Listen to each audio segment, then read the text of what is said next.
604, Talk 107.3 FM, WBRP, mornings with Brian Haldane, off and running. Brian here with you, JP producing, broadcasting live from the 180 Pros studio. Starting off your Thursday at 66 degrees in downtown Baton Rouge with a ton of fog. We will get to that in just a minute. All right, big show lined up for you this morning. Yes, we will get you through the morning drive. Yes, we'll get you through the fog as well. Yes, we will check in on Kiffin Watch 2025. We got Central's Mayor Wade Evans coming by. We got Cup of Tech Gumbo coming up. We will speak with Zack Kilshaw, a little more Thrive post-mortem. But before we get to any of it, we start off with top stories and trending.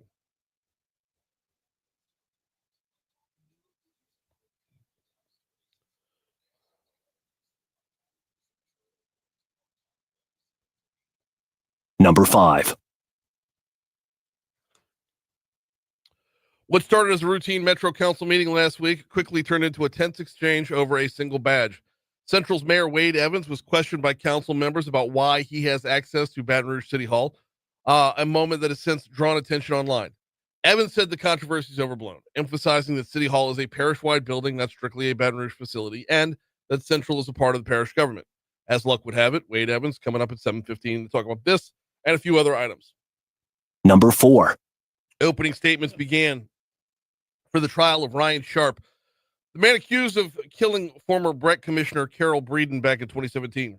Sharp was already sentenced to life in prison without parole in 2024 after being convicted of the murder of Brad DeFrancesi in the East Feliciana Parish that same year. Number 3. A man facing a murder charge in New Orleans was mistakenly released from the EBR Parish prison due to a clerical error. Taurus Hale was one of 2 men accused of the 2024 killing of Larry Boudreaux Jr. down in New Orleans.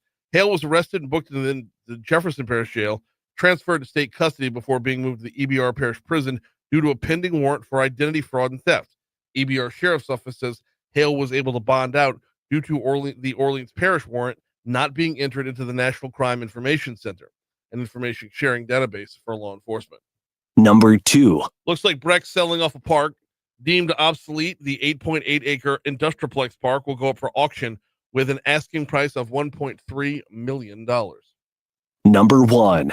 It is thick out there, y'all. The fog is unbelievably thick. In fact, we are under a dense fog advisory as a result of it. We've seen fog every day every morning this week. I would argue that, at least for my drive-in, this is the worst it's been. So depending on where you are, you might need to book an extra couple minutes in your morning drive just to, be safe with visibility being as low as it is.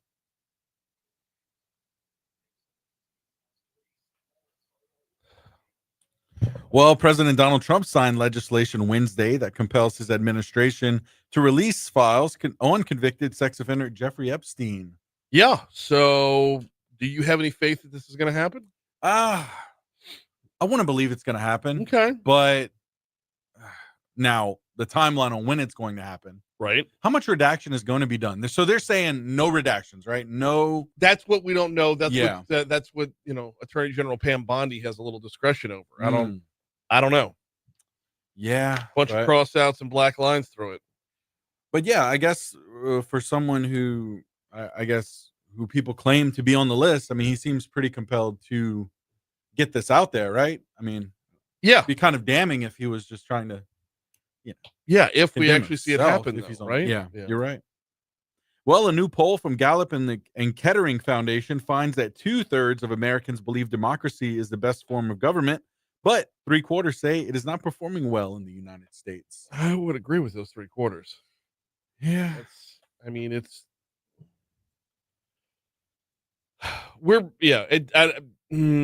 I know, right? I want to open up this whole can of worms, but I know we're going to start dedicating a few segments towards like bigger topics that, and Rick Ward got me on this path yesterday, former state senator, with his tweet, had a great conversation with former Metro Councilman Darrell Orso about the same topic. If you don't have faith in the people you're voting for, why are you voting for them? Yeah. So we're gonna start digging in on this very, very soon. Yes, indeed. Well, another news here: the CMAs were last night. Louisiana's own Lainey Wilson was both the winner and the host. How about Entertainer of the Year? Yes. Lainey Wilson. How about Album of the Year? Whirlwind by Lainey Wilson. Yeah, Female vocalist of the year, Lainey Wilson. that's right. I mean, that's not a bad night. Not a bad night Yes. for Louisiana's own. Yes, indeed. And of course, among that celebration, Vince Gill and Willie Nelson were honored with the Lifetime Achievement Award. Okay, That's good stuff there. cool deal. We're at 6:09, about to run to 6:10 at Talk 107.3 FM WBRP. Need a quick second to remind you about the folks over at Vex European, VEX. VexEuropean.com is the website. I will be over there this afternoon. I got myself a headlight problem and a squeaky belt. And this is where I turn because I drive a Mercedes Benz. Now, it's an 18-year-old Mercedes Benz, and she hums like she's new. Well, until the squeaky belt comes around, in which case she chirps like a bird. But I trust Vex European, and this is why I recommend them as well. I'll get a Mercedes-Benz tech when I'm there, or I do get a Mercedes-Benz tech when I'm there. I get a level of expertise that I can be rest assured rises to the top better than any other place in Baton Rouge. If you drive a Mercedes, you get a Mercedes tech, BMW tech, Porsche, Jaguar, Audi. You know the rundown here. If you go to vexeuropean.com, pull up the little drop down tab where it says vehicles, you'll find your vehicle on there. In fact, while you're there, hit that little about tab as well. Read up a little bit about their blog and where they've been and what they've done and how they came to be. Fantastic story. Vinny and his crew over there at Vex European on Benefit Drive have done just such a phenomenal job. They started off just doing exotics and then moved into this space and have just crushed it ever since. The appointment tab's right there on the homepage as well. It's vexeuropean.com.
Yeah, I saw him out there when I was getting my coffee.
614 Talk 107.3 FM WBRP. Mornings with Brian Haldane rolling right along. It is sports time.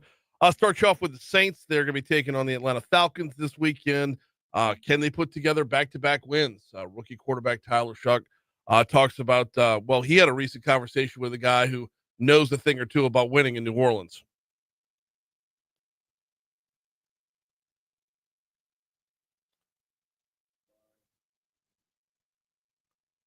Cut one.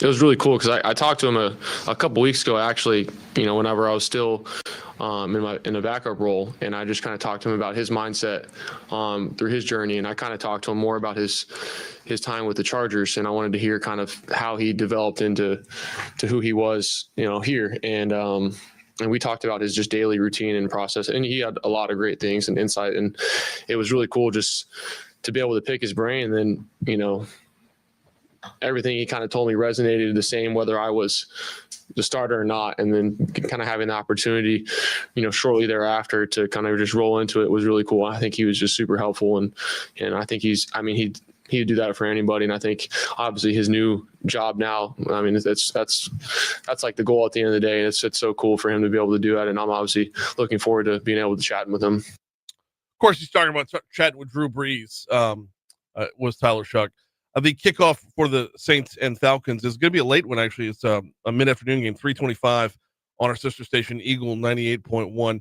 Saints are squaring off against the Falcons. Heated rivalry. I mean, if you're a Saints fan, if you're a Houdat, you know how much you hate I hate the Falcons so much that I hate the Hawks. Like, that's how bad that rivalry is.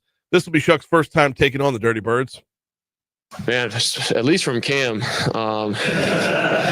he's probably said enough. He freaking hates him. So, and I'm excited to just get on it. You know what I mean? I'm obviously new to the rivalry, but I can feel it. It feels a little bit different for sure. It feels that way, and I think that's a good thing.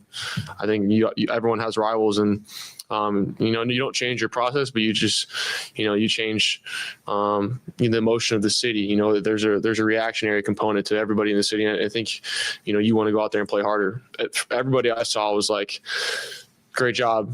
I'm obviously a division opponent, but go beat Atlanta next week. I don't really care about anything else. And I like it because that's who we're playing next, and that's who we got to beat. So obviously you sense that for sure, and we're going to do everything that we can. Like I said, 3:25 kickoff on Sunday. Now, as far as the NFL week is concerned, your NFL week actually starts off tonight. Bills are at the Buffalo Bills are at the Texans. Normally, we would have that game for you right here on Talk 107.3 FM. However, there will be women's college basketball tonight as LSU is hosting. Whoop, man, I just reset my page. Dadgummit. LSU is hosting Alcorn State. And now I want to say it's a 7 p.m. tip time. Let me refresh the screens. Okay, yeah. 7 p.m. tip time. Patrick Wright, Shada Williams will be on the call for the LSU Sports Radio Network. 6:30 p.m. will be pregame. LSU women going into this game at number 5 in the nation and 5-0 on the young season. Alcorn State coming in at 2-2 on this season. So 7 p.m. tip-off between LSU and Alcorn State.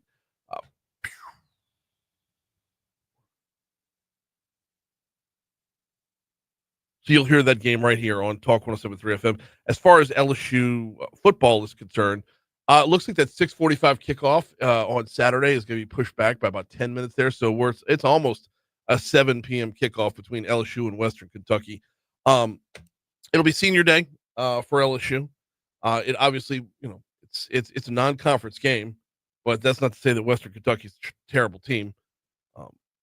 In fact, the Hilltoppers are coming to the game. Give me one quick second here. My apologies. Coming to the game at 8-2 on the year in Conference USA. Now, granted, it is Conference USA, but nonetheless, they're coming in as a pretty decent team here. So, Garrett Nussmeier doubtful right now. Whit Weeks, I don't think he's going to play. I think they've already ruled him out. We'll have some audio from Frank Wilson. He was on the SEC coaches teleconference yesterday. We'll have some audio from Frank Wilson when we come back after the break. We got the Fox Business Report coming your way here in 30 seconds, which is enough time for me to remind you about that. My apologies, y'all. My papers are all over the place this morning. There we go. Mark your calendars. I know we're getting out in front of this one. Weird Al Yankovic's coming to Baton Rouge next September. Tickets actually go on sale Friday. You can get them at the RaisinCanesRiverCenter.com. Here's the Fox Business Report. Good morning, sir. Good morning. Good morning. So do we have to cut another intro to peel off? Yeah. Yeah. Well, no. Not through the end of the year. Okay.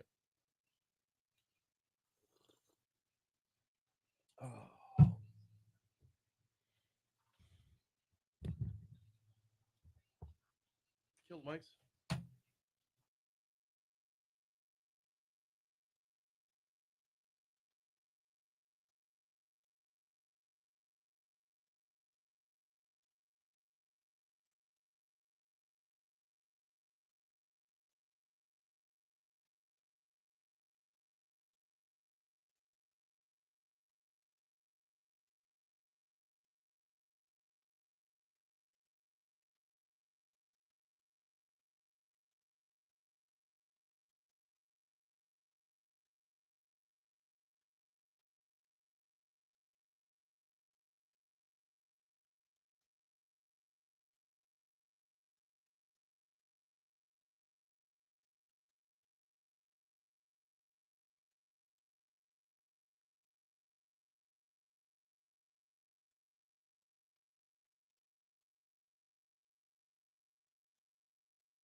All right, we're going to start off actually on I-110. There is an accident 110 at Government Street. It is an accident that's in the roadway. It is being worked right now.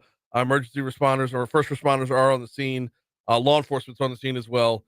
We've got it's I-110 northbound is where you're going to find this accident. It's interesting. It says northbound, but it's in between Government and Florida. Now, delays as a result of this accident aren't huge yet because volume isn't huge yet. So hopefully this accident gets worked and cleared before volume really starts to pick up. Other than that, on the interstate, we're looking pretty good right now. We have some minor volume on I-12 westbound coming in from Livingston Parish. Nothing that is beyond, what we're normally used to.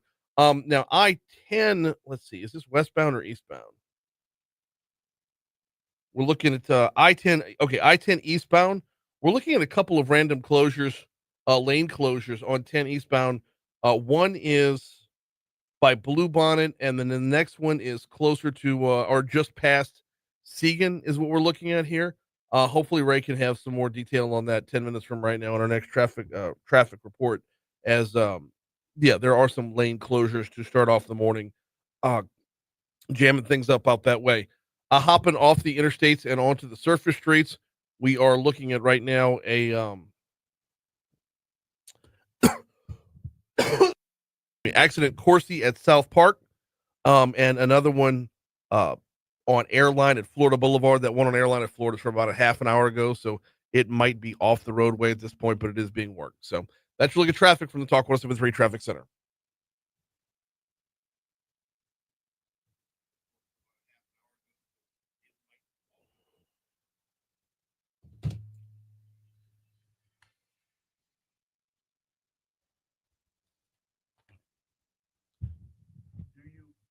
have the Kiffin Watch sounder? What? Oh, the watch. Yeah. I can get it to you. Thank you. I'm going to do the Frank Wilson cuts first. Frank Wilson, then the Kiffin. Yeah. All right, 624, Talk 107.3 FM, WBRP, mornings with Brian Haldane, rolling right along. LSU interim head coach Frank Wilson was on the SEC teleconference yesterday. Let's go ahead and start off. We're going to go cut three first. It is the number of games that Garrett Nussmeier has left at LSU is quite limited, and it's looking like we might be one more week without seeing him under center or in the shotgun, without seeing him in the lineup to start off the game. Garrett's situation hasn't changed much since last week. Those same issues are there for him. He's probably doubtful. You know, he was around yesterday, did some things, an individual, but I would say he's doubtful. Going to be interesting to see what happens with him because the scouts still love him. The NFL loves him. But if you have this, like, trying to play through an injury on your, as your film heading into the draft, man, he's going to have to really, really impress at the combine and pro day and all that other good stuff, because what's on film is a lot less than impressive from this year. It's not like he forgot how to play football from junior to senior year, but the sheer numbers of it this year don't really work in his favor. All right, let's move over to the week leading up to Western Kentucky. What's it been like this week as we're getting ready for senior day and the last non-conference game of the season? We're in a good space right now. It was good to get a win under our belt as we move into the next phase of this and embark upon what will be our senior day. Tremendous pride in wanting to send those guys out the right way. A big deal for our team as we prepare to play our last game in Tiger Stadium against a quality opponent. And so our practices have been what they should be in regard to a nameless, faceless, talented opponent, but more so about us doing the things that we need to do to continue to better ourselves in all three phases of the game. Now, sitting in as interim head coach, what's he most proud of with this team? Resiliency, the ability to understand that you've seen adversity. It embarked upon us again last week as we went down 14-0.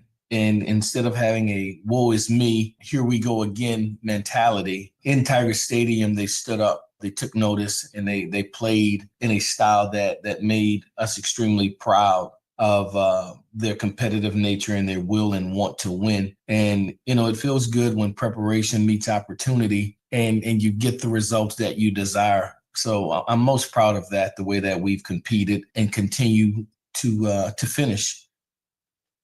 Like we said, kickoff 6:45 on our sister station, Eagle 98.1. We can take a quick second to remind you about the folks over at Breck. Breck.org is where you're going to find them online. Breck.org is the online home base. Where are they in real life? Well, pretty much everywhere with the number of facilities and parks that the Breck has. Although they are reducing that by one. If you got $1.3 million and want to buy 8.8 acres off of Industrialplex, they've got a park for sale. In fact, that's part of the streamlining that Janet and her team are working on right now over at Breck, making what is already a gold medal winning park system even better for you and for me. Learn more at Breck.org, BREC.org. All right. Frank Wilson wasn't the only one on the SEC coaches teleconference. It's time for Kiffin Watch. Where's the lane train headed? Hoo, hoo. I hear the train a-comin'.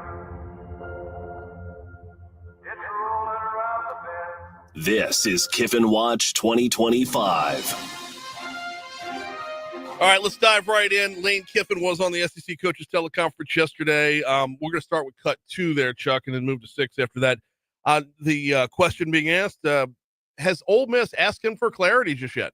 Yeah, I'm gonna stay on what I've done for 6 years, which isn't talk about other jobs and that situation. And Keith and I've seen him twice already today. Keith and I have a great relationship. We communicate daily on a lot of things, and I love it here. And it's been amazing. And we're in the season that's the greatest run in the history of Ole Miss at this point. So I think it's really exciting. I think Saturday night was amazing. So I'm just living in the moment. And our players are too. I see their joy about the practice season, where they're at, and have so much on the line. It's just awesome to be a part of. When he says Keith, that's Keith Carter, Ole Miss's athletic director. He's talking about, okay, so if he's going to duck that question, how about the question of When does he expect to provide some clarity? 6. When do you hope to have some clarity and provide some clarity on your future with Ole Miss and also the other parties that are seeking your services at this moment? I mean, like I said, I'm saying the same thing for 6 years. I'm not talking about speaking on other jobs. I'm focused on this one, and I guess that's kind of spiraling off the question before. Like, are you coaching in the game? Like, I don't even understand what the question is. Like, of course I'm coaching. I mean, unless you guys know something I don't, or I'm getting fired and I don't know it. Evasiveness. Gotta love it. 6:30. Here's news.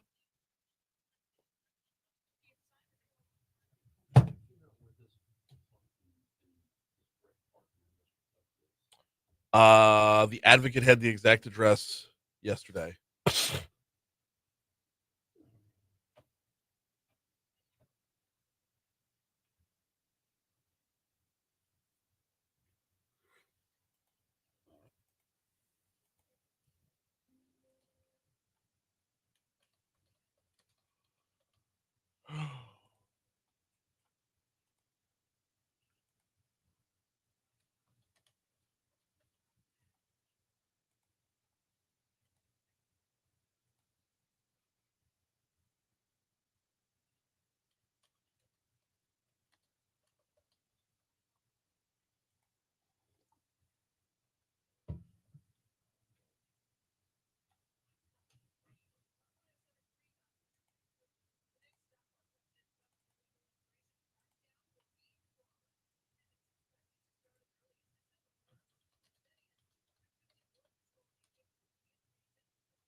What?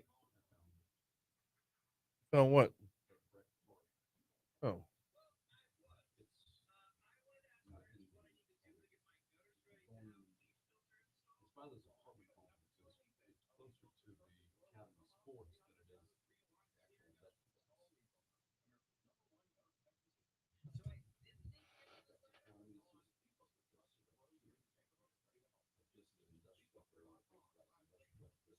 Oh, okay. Yeah. It's cross seeking. Across seeking. Yeah. All right.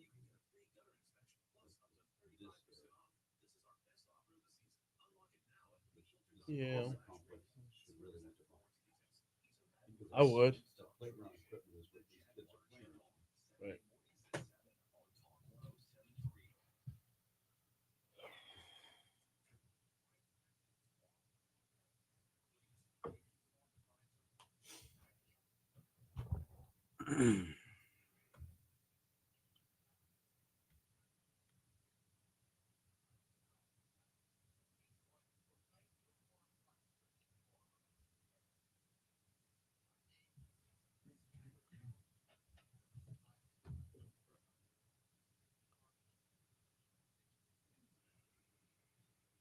Oh dear Lord. One.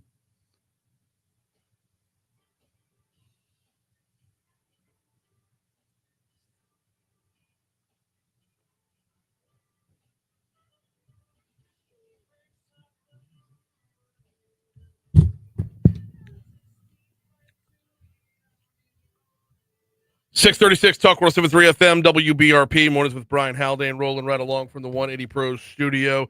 Dense fog advisory issued for the majority of southeast Louisiana. You heard that forecast from Balin right there. Quarter mile visibility or less will be possible across most of the region. How long are we be looking at this fog pattern? Well, we'll get some update on that later on in the show. Right now, though, let's pivot over to the world of technology. It's time for a cup of tech gumbo.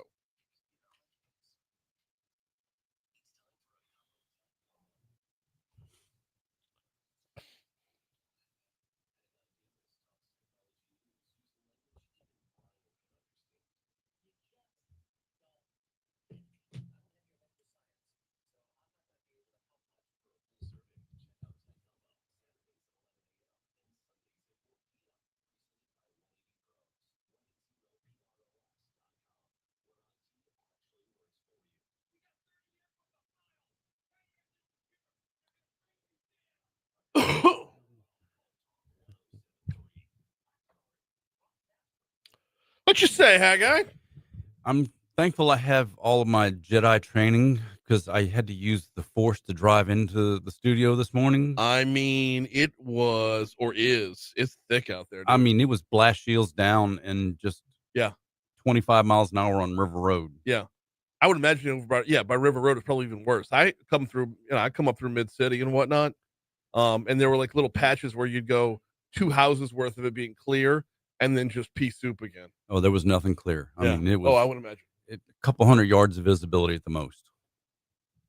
Probably the worst that it's been all week. That's this morning is the worst that we've seen it all week. Yesterday I thought we were in the back end of it. So, all right, we've got a lot of ground to cover here. It'd be remiss if we didn't roll back the clock to Tuesday. Yes, where a big old chunk of the interwebs was down. What happened?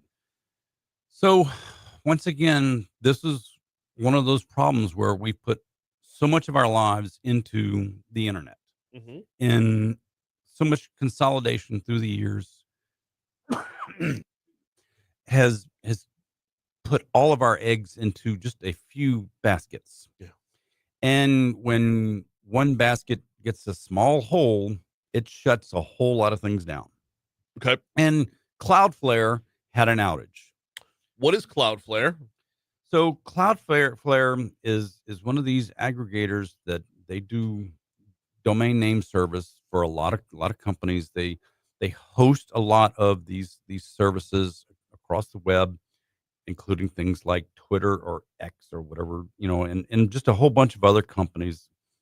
And they did a system update early in the morning, and it went bad.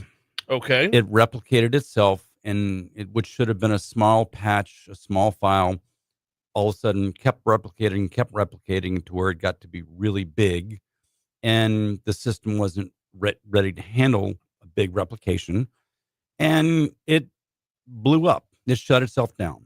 Okay. At first, everyone thought, "Oh my God, they're being attacked. This is a cyber attack." And Cloudflare assured everybody this was not a cyber attack.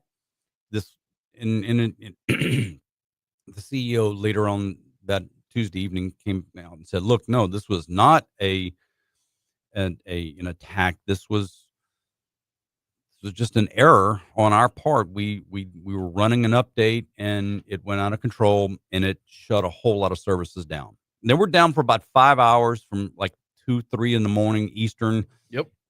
Everything was restored somewhere around 8:30, 9 o'clock in the morning Eastern, but then it took time for everything to replicate back out across the internet. And this is the problem with the modern day internet. Well, yeah, and not knowing, like, you don't know which websites it was going to be. Like, just from a running the show standpoint, it was literally half the websites we were trying to access. One of them being our atomic clock, by the way. Yes, That'll throw things off. just a little bit. And so when you have, and this is why we've put ourselves in such a bind when you have AWS, which hosts so much internet traffic, when you have the Microsoft Azure or Google's cloud, those three services basically host the internet. Mm-hmm. And not entirely. I mean, there's certainly, but I mean, the vast majority of what happens on the internet happens on those three platforms. Yeah. And then you have a system, a third party like Cloudflare, which helps keep everything running. When they have an issue, when they shoot themselves in the foot, everything goes bad really fast. Yeah. Everything goes bad. And it's just in a dominoes to where one takes down another, takes down another, and takes down, and it, when it works, it's great. Yeah. But when it doesn't, it's not. Well, especially at that time of the morning. You're talking about a time of the morning where basically everyone, it wasn't cleared up until everyone had already gotten to work pretty much. I mean, out west, I mean, they're a few hours behind, but like on the East Coast in the central time zone, everything was out at a time where you're sitting down at your desk and you're scanning through everything. Now, I still all the news sites that we go to, BRZ, AFB, Advocate, Daily Report, those were all up and running. But like I said, the clock that I run off of, 2 of the interviews I was doing where, I knew I was pulling notes from the websites of the people I had, couldn't get to them. Right. Couldn't get to them. And it was, like I said, at a time where, things are very, very busy. Is there a way for someone like Cloudflare to say, you know what, this is a lot less, what's the word? Fragile? Yes, a lot less fragile, or we can mitigate damage if we were to run updates at a different time of day. So you typically want to run your updates overnight. Yeah. Right. And they did. They ran the update. It was, 2:30 in the morning, something like that, Mhm. Eastern time. Perfect. That's fine. But your redundancies is what is surprising to me, that they didn't have some kind of failovers to where they could see, oh my God, this is going south. This is going really bad, really quickly. Right. Shut this down, fail back over to the redundant systems and fix what was going on. It's an all or nothing game. Right. And that's a problem, that these companies are not setting us up, the users, those of us out there who use the internet, use our apps on our phones, use the websites that we traffic. And we get so dependent upon them because, it's just an app. Well, I mean, of course, it's just something real easy. Boom, boom, jump on. And you don't think about, or people don't understand the complex nature of how all of this stuff has to work, where one digit of code gets out of line and it can blow the whole thing up. Yeah. And that's where we are. We've put everything into the hands of just a very few people, or a few companies, I should say. And when one of them has a bad moment, then it just spirals, and it takes 4 to 6 to 10 hours to come back from that. And then the rest of the world goes, well, wait a minute, what happened? Well, and that's where we were. And so one of the questions that I have about this is like, is there no way to, well, first of all, the fact that something that is only 4 or 5 hours long can be so disruptive. This is the dependency you're talking about, Right. Haggai. Something that's only 4 or 5 hours long can be this disruptive. That is a larger problem. But the other part of this is like, do they not have like fail safes to run a test drive on something like this, or is this just something that is such an anomaly we can, So we can expect a workaround next time? best practices in the IT world is especially something like a Cloudflare, as big as Cloudflare is. You run these updates in a test environment multiple times to make sure that everything works.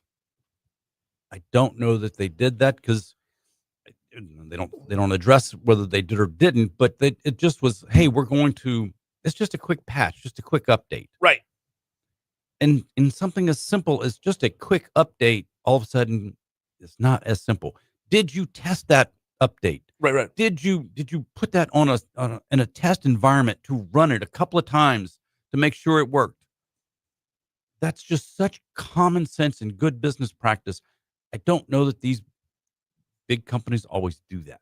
We're going to pause real quick, take a quick break. When we come back, if you're lying about where you are on Teams is about to rat you out. This is going to get fun. Also, more self-driving cars. Waymo is on the move right now. Before we take our break, want to remind you, win big this holiday season. Talk 107.3 and Citizens Bank and Trust want to cover your rent or mortgage in 2026 up to $15,000. Enter now at talk1073.com for our home for the holidays, brought to you by Citizens Bank and Trust. Yeah. Pain like right under my ribs. Oh. Yeah.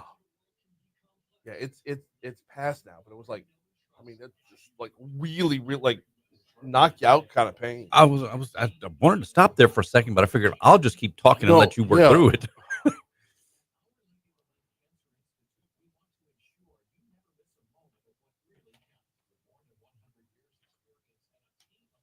right. I have to run up to my desk real quick. Get my binder for tomorrow.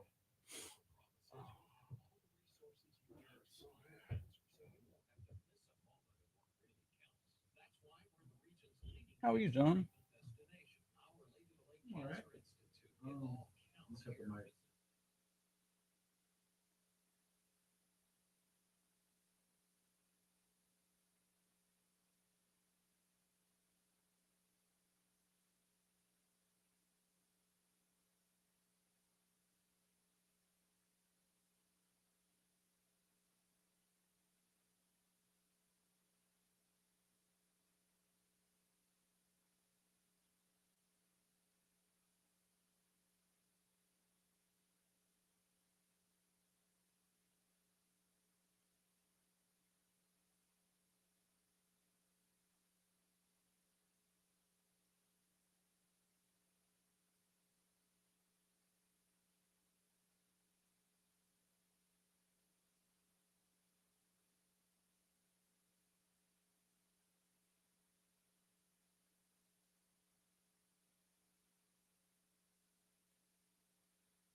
Galen says Cloudflare is the best in the business for IT security detection and remediation.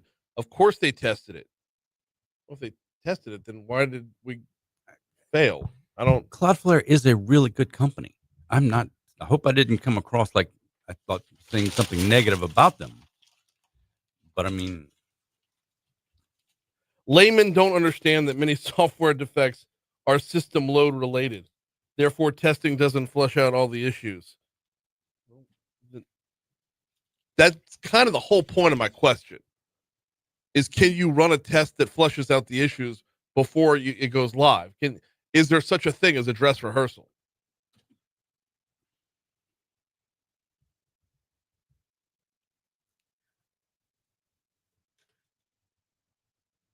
Well, Galen says we're a Cloudflare customer. Dude, you sound like you're on the payroll, my man.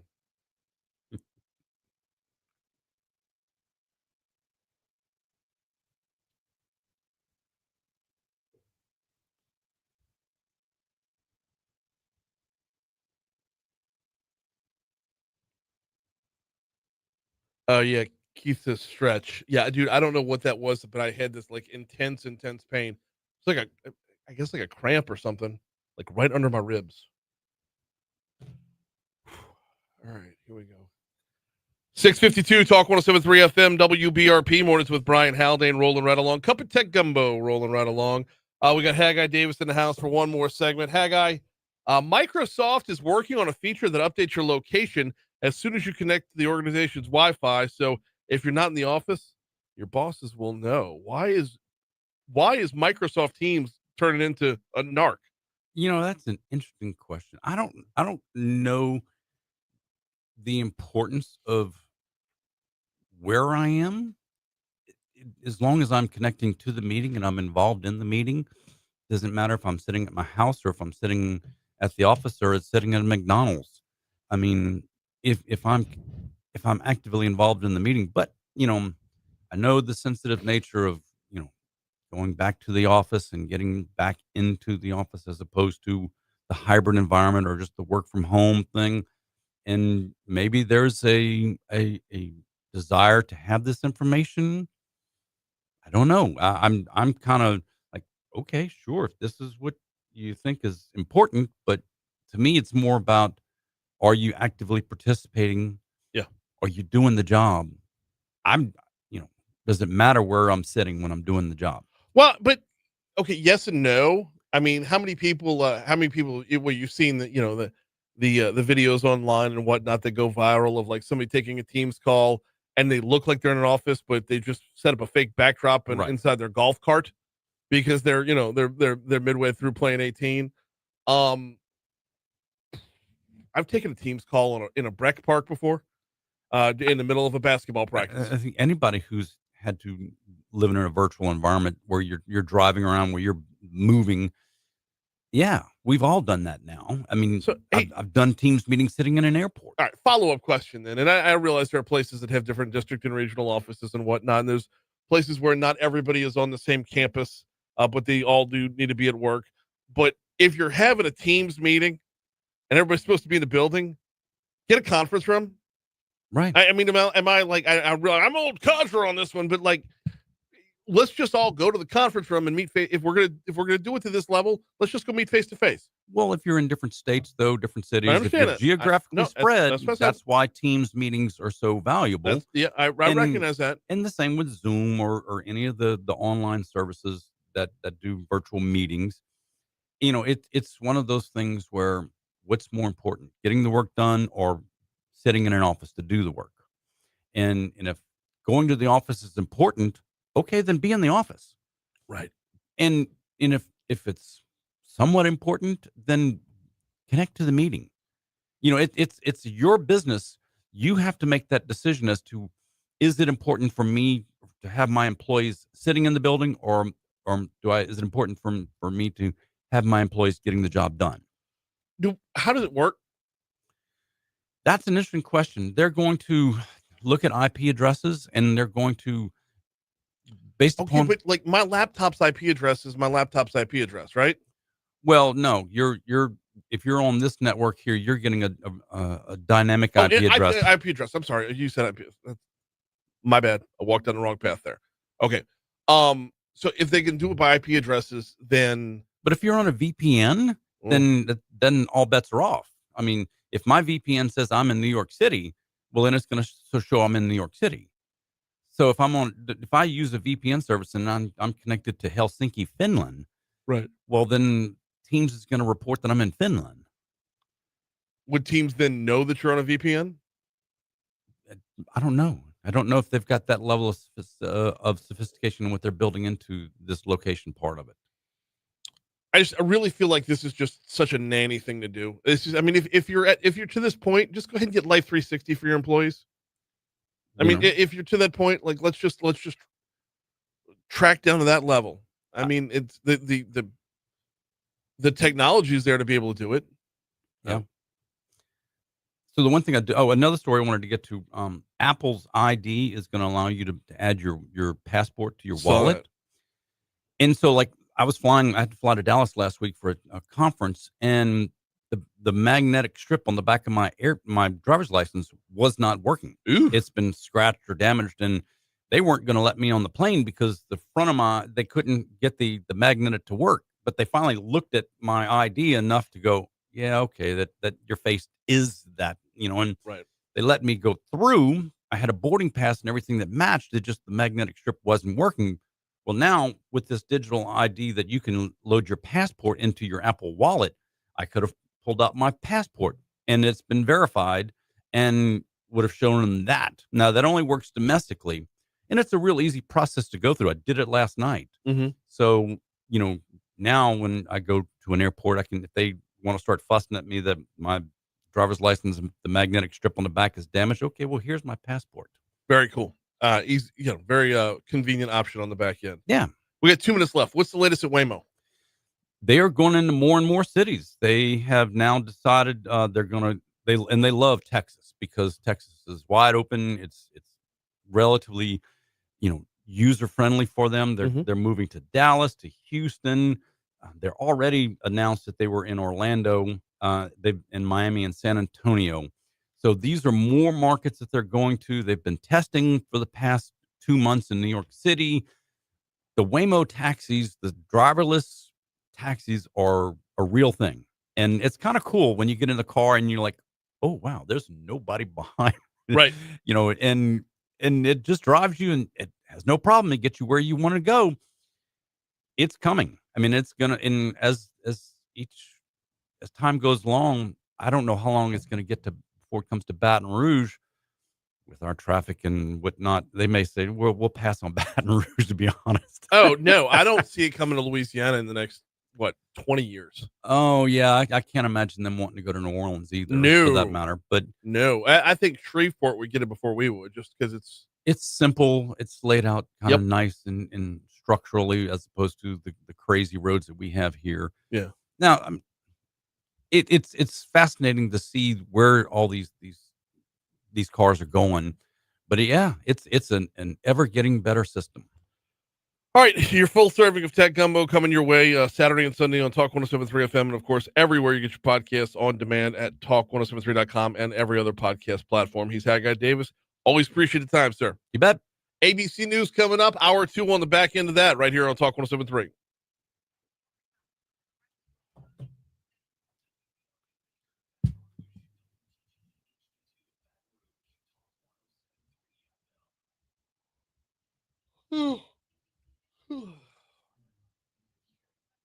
I'm about to do that.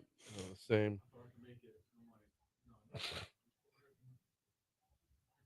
Could you use LA Wallet for ID scan at airport? Me? Yeah. I'm gonna get one up here from the Keurig. Yes, I actually I pulled out my LA Wallet and showed them that as well. And when I showed them the LA Wallet plus my driver's license, that's where they finally settled on. Okay, fine, we know you're okay. I mean, I had a TSA pre-check. I mean, so it's like, right. How many forms of ID can I show you before you understand I'm who I am? Well, I need to go get my real ID. Oh, I also need to go get coffee. Yep. Hey, what do you got a key to this building too? I got a key to everything. Let me run down here. Colin's talking about this right Okay, go get him.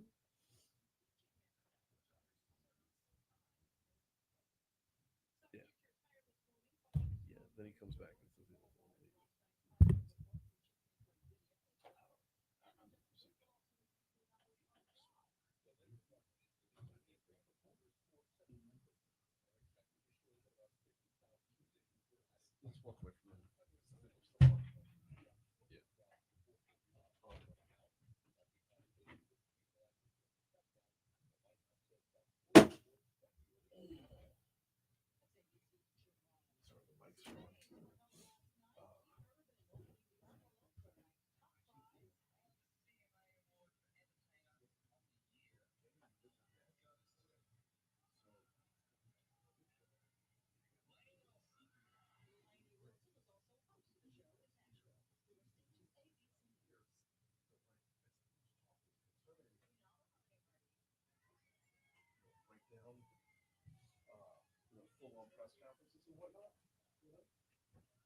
Oh yeah, happy Thanksgiving, man. Have a good one, Haggai.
Oh.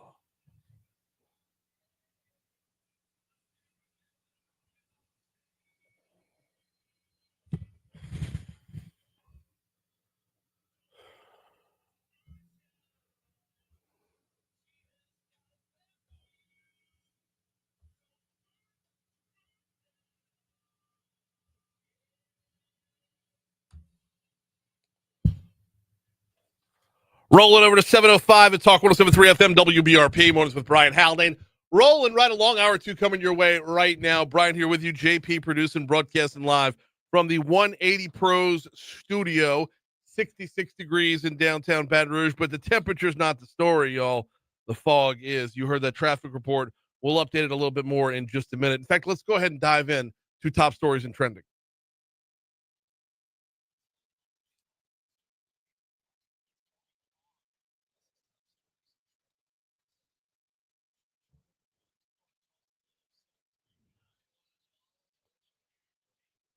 Number 5. What started as a routine Metro Council meeting last week quickly turned into a tense exchange over a single badge. Central's Mayor Wade Evans was questioned by council members about why he has access to Baton Rouge City Hall, a moment that has since drawn attention online. Evans said the controversy is overblown, emphasizing that City Hall is a parish-wide building, not strictly a Baton Rouge facility. As luck would have it, Wade Evans is sitting right behind JP. Number 4. Opening statements began for the trial of Ryan Sharp, man accused of killing former Brett Commissioner Carol Breeden back in 2017. Sharp was already sentenced to life in prison without parole in 2024 after being convicted of the murder of Brad DeFrancesi in East Feliciana Parish that same year. Number 3. Well, we got to stop having clerical errors at prisons, y'all. A man facing a murder charge in New Orleans was mistakenly released from East Baton Rouge Parish Prison due to a clerical error. Taurus Hale was one of 2 men accused of the 2024 killing of Larry Boudreaux Jr. down in New Orleans. Hale was arrested, booked into the Jefferson Parish Jail, transferred to state custody before being moved to EBR Parish Prison due to a pending warrant for identity fraud and theft. East Baton Rouge Parish Sheriff's Office says Hale was able to bond out for the identity fraud and theft because the New Orleans Parish warrant had not been entered into the National Crime Information Center. Number 2. Looks like Breck is selling off a park. Deemed obsolete, the 8.8-acre Industriplex Park is going to go up for auction with an asking price of $1.3 million. No, by the way, that includes the swing set. Number 1. Fog is out there, y'all. Dense fog advisory been issued for the majority of southeast Louisiana, lasting until 9 a.m. Might take a little bit longer for all of it to burn off, though. You're looking at quarter-mile visibility or less across much of the region. Now, we have the fog again today. After it burns off, probably between 9 and 10 o'clock in the morning, we're going to move to mostly cloudy skies after that. And then it looks like this fog pattern will break after today. So hopefully tomorrow, well, it's looking like later this afternoon, we have a pretty decent chance of rain. Then tomorrow we could be done with the fog. So as for now, though, if you can budget a couple of extra minutes getting to work, please do so.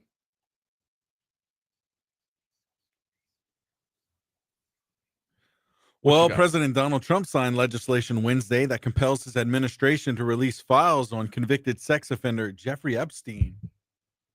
I have zero faith that I'm actually going to see a list of people and to what extent he knows them and to what extent, were they somebody that was at a party in New York? Were they somebody that was on the plane? Were they somebody that was on the island? Were they somebody on the island multiple times? And then you start to get into, is there video? It's got to be video. I mean, if you're Jeffrey Epstein, you wanted to video everyone and everything so that you would have, that's how you built his, evil empire over there. Have that incriminating evidence. Right. Oof. Man, but who knows? I guess we'll see. Time will tell for sure. A new poll from Gallup and the Kettering Foundation finds that 2/3 of Americans believe democracy is the best form of government, but that 3/4 says it is not performing well in the United States. Well, I'm glad their voices have been heard. Yeah.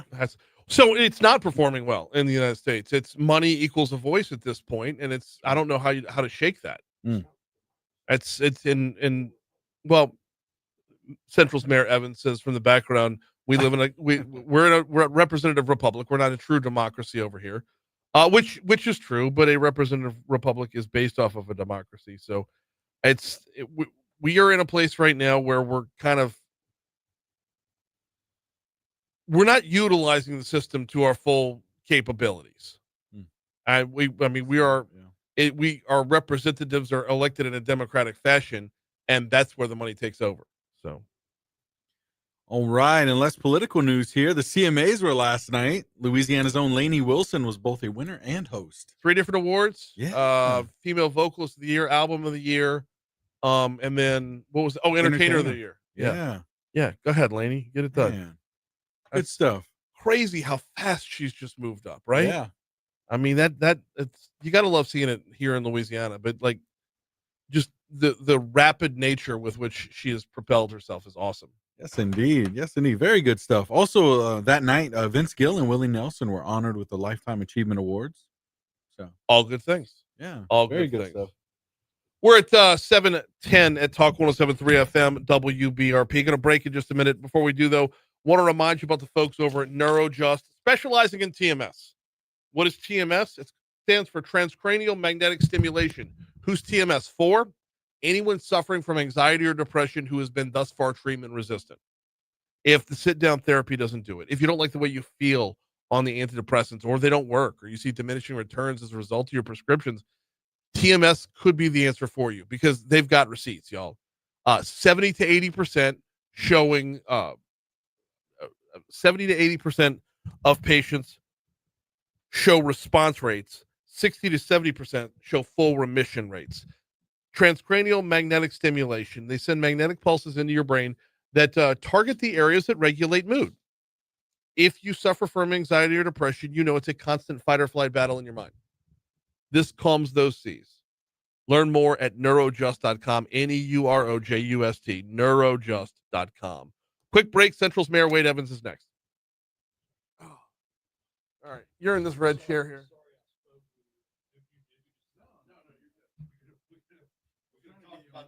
Yeah, we're going to talk about that segment a little further. Yeah, so when that's what, Gary Chambers is teaching a civics lesson. I was talking to Christopher Richard from the Glen Oaks Homeowners Association. I said, maybe we ought to go crash that. How are you? I'm always good. It's good to be me. I realized I heard the voice. It's good to be me. What did the pay? Good seeing you. You as well. Well, look. Boom. When you wake up and do what's right, it don't matter. You can't always screw it up. So we fixed this, I see. Good. How are you? Brian broke it.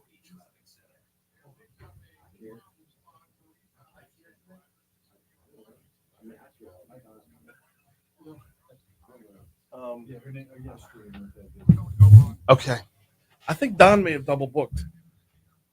St. George Fire Department is supposed to be in today for Crimestoppers. Yeah, good stuff. What? Yeah.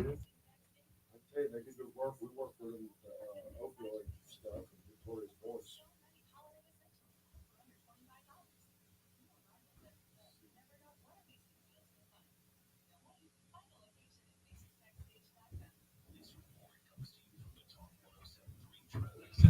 I hated when Bill got the axe day after. But, I know we're on Facebook, so I'm just hold my tongue. I mean, Bill and Fallon.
All right, 7:15, Talk 107.3 FM WBRP. Mornings with Brian Haldane rolling right along.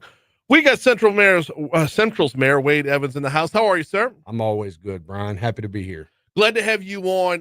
The plan was to have you on for a little post-mortem on Thrive and the trickle-down effects of the different cities in the parish, but we kind of have to redirect this morning. Talk about, first of all, how'd you get the building? Well, I have a key. I don't like standing out waiting on somebody to open the door, Brian. So I called Gordy. I got to access. That's Relationships matter. They do. They do. Let's start with having a key to City Hall here. I read the story. I tend to think that, if City Hall is city parish hall, Yes. we have a consolidated government. We have 5 cities within our Right. parish. I'm leaning on the side with you on this one, is that It's quite simple. Look, the mayor has the authority to issue cards to whomever he chooses. Mhm. And when I go down, I call his staff, and depending on the weather, if I park in the basement, you can't get in the door from the basement. You have to walk around in the rain to the front because you can't get in the back door at the basement. It's Mhm. locked. And so Right. you've got to have an access card to do that. Yeah. And so it's just that simple. I can get in the building and I can go visit with the mayor. I don't understand. But it's a bigger problem here that we're worried about things that don't matter when we need to be worried about things that do. And so if they Right. worried about what I'm doing, they should start taking notes and stop criticizing. Well, and one of the things that I took note of is that it's not a city council meeting. Correct. It's a metro It's a council metro meeting. council meeting, Right. and it's a parish building. Right. And that's And to I me, look, that's the I end of the tried to conversation. stay. I was quite shocked, honestly. They love to remind people that something's not germane to the topic. Well, that surely wasn't germane to the topic. Right. It was just a cheap shot, and I'm okay. I don't operate in a world where I worry about what people think. I just continue to wake up and do good things, and you can see it happen in our city. Yeah. We got Central's Mayor Wade Evans in with us talking about, we were talking a little bit about having access to City Hall, but I brought you in for a much bigger topic, and that's the Let's fallout. talk about Thrive. Thrive. Before we get to potential like trickle down effects and whatnot, could there have been different messaging? Like, I'm kind of the opinion that those who are voting no were voting no regardless of the messaging. They were going to find a reason to vote no. People voted no because they have a lack of trust of government. Okay. And so what has happened is we've got to build that trust back. And right now there's discussion of the constitutional offices, and somewhere 20 years ago when Central separated, or 50 or 60 years ago when Baker and Zachary did their thing, nobody said, hey, we still have these constitutional offices that we have to fund. Right. And so the parish millage is right now 2.96. Really, the parish millage needs to be higher to fund the mandated offices. And so for that to happen, you've got to build trust back to your voters to support that type of millage. Right. And the only way to do that is to get back to zero-based budgeting. Show me an org chart for public works. Show me where the money's being spent. Tell me how much it costs to dig a foot of ditch. When the parish can't break out what our real costs are, and as much as I love people having jobs, government doesn't exist to provide employment. Government exists to provide services. And until we get to the point where we're doing that in a manner that's acceptable to the taxpayers, they're not going to give us more money. The government doesn't exist to provide jobs, but the government does exist to provide a better life for those that live within the realm of that government. I don't see how what happened on Saturday works towards making for a better life for us here. That you made a great point. The government has 5 major jobs: roads, ditches, police, fire. And if you can't do those 4 adequately, you need to leave the quality of life stuff out of it until you do the first 4. Mm-hmm. And then only then can you do the rest of it. Right. Only then can you do the social stuff that you want to do to enhance the welfare of the community. The first 4 are necessary to make sure that you have a community. Yes. No, absolutely. Absolutely right. And this, what was on the ballot would have gone a long way towards. It would have helped give the mayor the time he needed to do the necessary restructuring. And from the beginning, there was talk of layoffs, and people lost their mind. And I think the messaging was broken. It should have been, we have to right size the government. That's a phrase I've used all week long. Yeah, it's about right sizing the government, just like you would right size your home or a business or anything else. If you see a business that had 100 employees dedicated to this line of manufacturing and they lost the contracts, they're not going to just keep those 100 employees. Government can't keep them either. Right. So right. We've got to do that. So is there, within the give and take, should there have been some give before the ask? I believe Thrive would have had a better chance of passing if those that are frustrated with the fact that government hasn't made cuts. And look, the government may have made cuts, but the people don't see it. So they did make cuts. In fact, there were cuts. There were cuts in Sharon Weston Brooms last year too. There was definitely discussions of cuts, but I don't think anybody saw or felt. Oh, I thought there was like a 9% cut. A 9% cut. So you just choose not to hire people that you have spots for. That's not a cut to me. Well, if choosing not to hire them, but if it's an empty position that gets eliminated, that's a different story. Correct. That's a different story. So freezing a position, just you still have it. But right. Look, it's kind of like buying a dress that cost $100, but you only paid 20 for it and saying you saved 80. No, you really spent $20. Right. And so the reality is cuts mean cut the overall cost of government, not the theoretical cost of government. So how would you go about, taking eliminated, like frozen positions and eliminating them, moving them into that realm, and then showing that, hey, the government has rights without laying someone off? The government is starting to right size a little bit. I think you have it's a two-pronged approach. You have a personnel issue where you have, and if you look at the departments, you have people who've been with the system a long time, and so they've matriculated up in their role and pay grade, and unfortunately, they're probably less efficient as a worker who is tasked with doing the job of that department, but we don't have the younger workers coming in because the pay and everything else. And so you have to start looking at taking those higher positions and the ones that are qualified, shift them over to, instead of a manager one, make them a quality control one. All right. And then take the others that are good and make them contracts administrator, and then remove the line item out of civil service and remove the people who can't assimilate into a new role. Right. Because ultimately we still have to deliver service, and how that service gets delivered doesn't matter who the name on the badge is. What matters is it's getting done.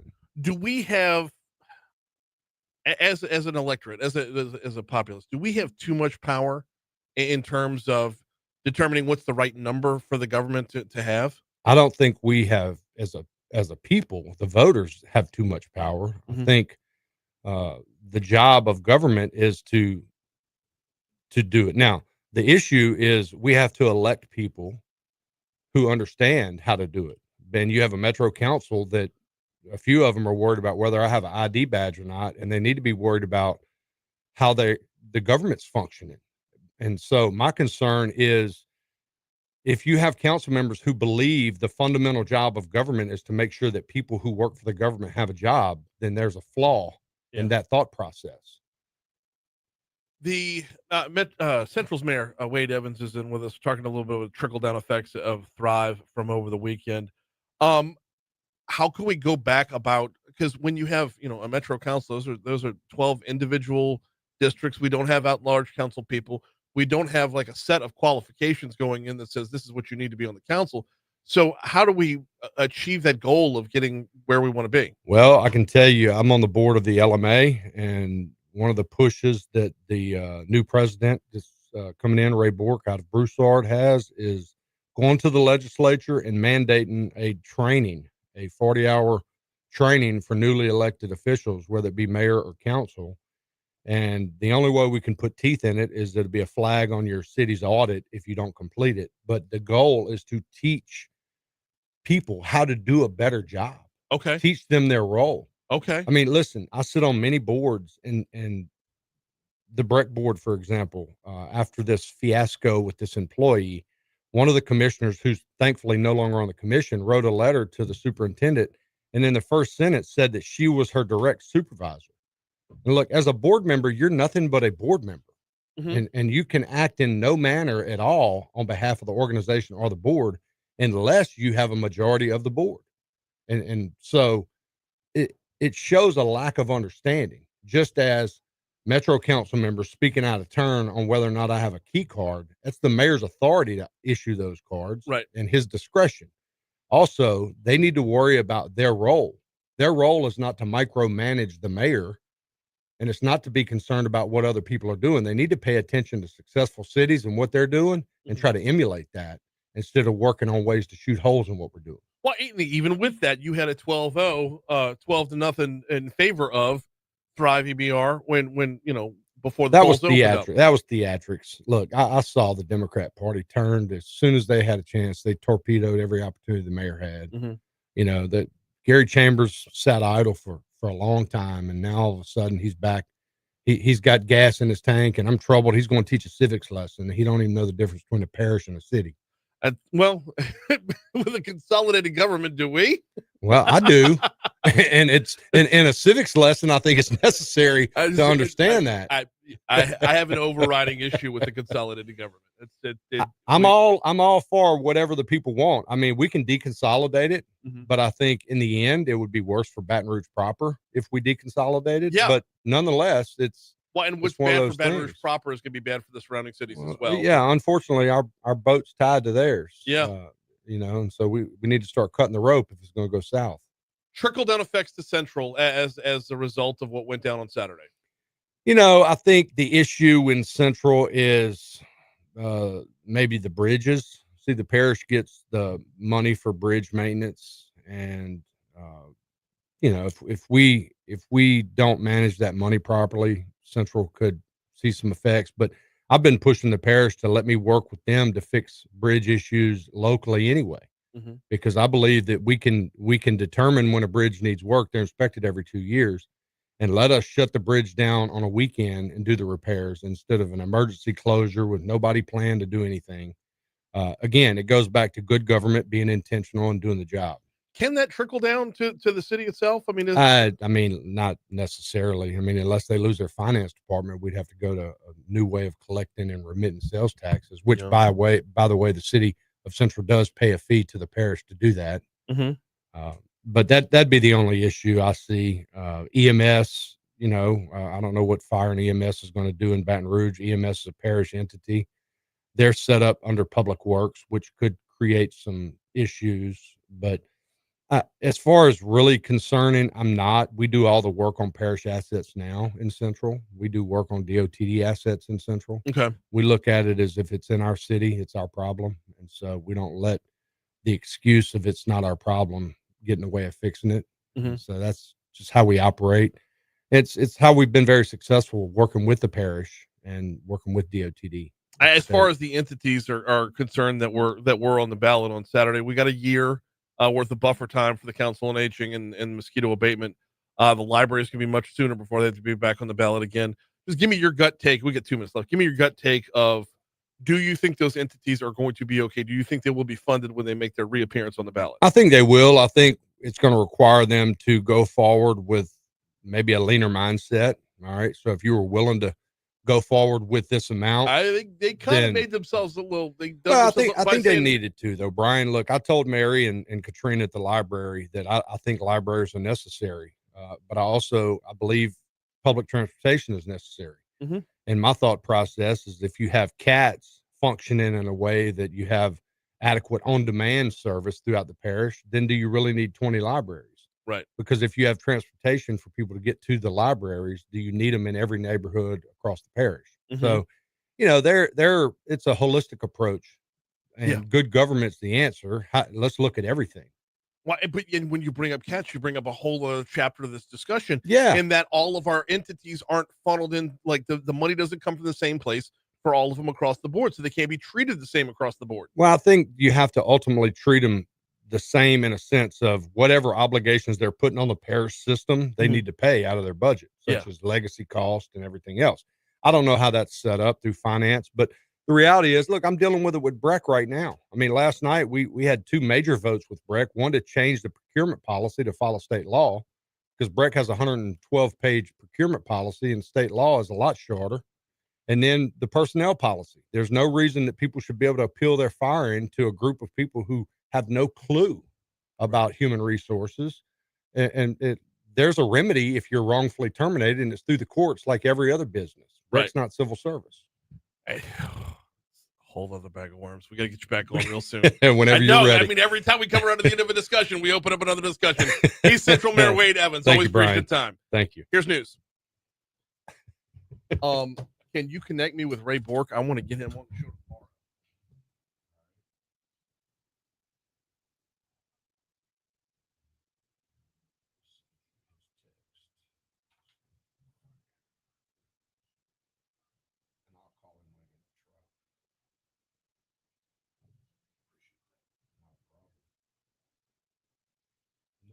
he's the one that appointed me to that large vice president spot. He was trying to give me a run for a position at the LMM. Like, I ain't got time for that shit. So he's president. He's like, hey, if I backdoor you in, will you do it?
36 Talk 107.3 FM WBRP. Mornings with Brian Haldane rolling right along. Let me take a quick moment to remind you about the Baton Rouge Metro Airport. FlyBTR.com is where you'll find them online. FlyBTR.com, fantastic resource, to learn more about the Baton Rouge Metro Airport.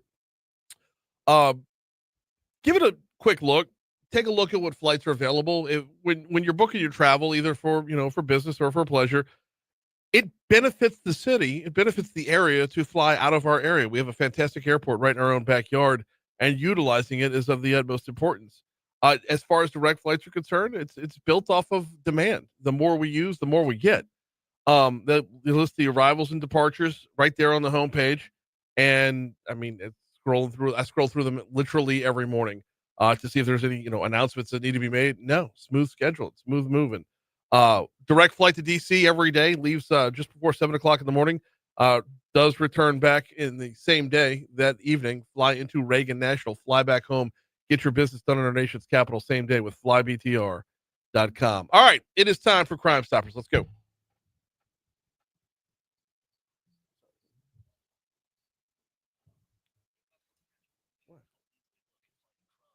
Don't hit me, buddy.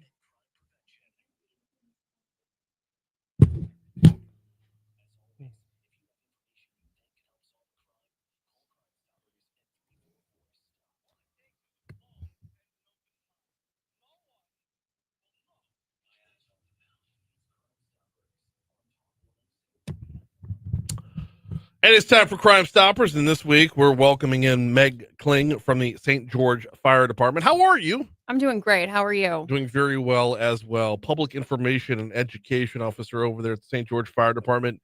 That's going to cover a lot of ground, and we're going to cover a lot of ground today because, well, 1 week from today is Thanksgiving. Yes. That's a busy day for fire departments everywhere. Yes. We'll get into that in just a second, but we're also moving into that season where things get colder.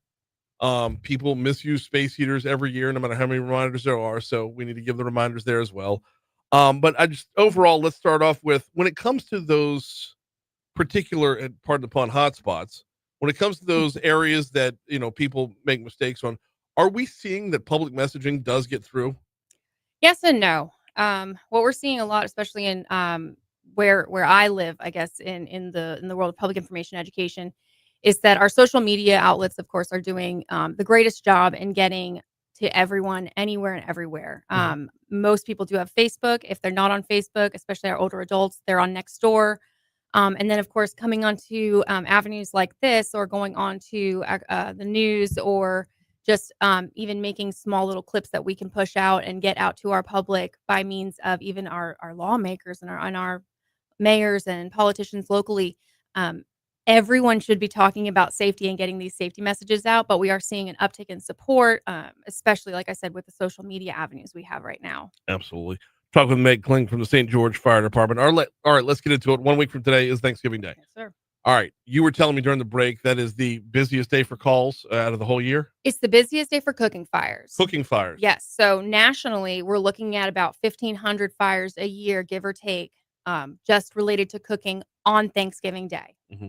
So we're looking at anything from, your grandmother is just walking past the stove, hooks the handle that is facing outward instead of tucked in, pulls that down, spills cooking oil everywhere, or spills something on, a little newspaper or recipe card that's near the stove, catches fire to something else, fire department has to be called. We're talking about the person whose sleeves aren't rolled up quite right, and the sleeve dips into that the open flame on the stove or wherever you may be cooking. We're also talking about, just straight, I don't want to call it neglect because you don't want to neglect your food, but cooking neglect. We're not paying attention, and something happens, it overheats, it burns up, or we're just not, cleaning things properly before we do these massive cooking days. And then, of course, there's also turkey frying.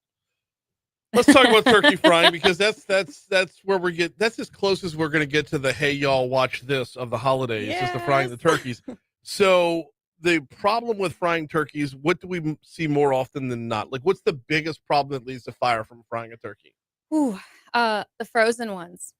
Frozen's number one. Frozen ones. We don't want to throw a frozen turkey. We want it to be thawed completely and as dry as can be. Yeah. Grease and water actually don't really mix very well, as most of us know. We also see a lot of burns from this because people are not practicing safe, just any kind of safety precautions typically when they're doing this kind of stuff. So we want to make sure that they're keeping a safe distance. They're wearing gloves. We even advise, and I know somebody might be out there being like, nerd alert, but goggles.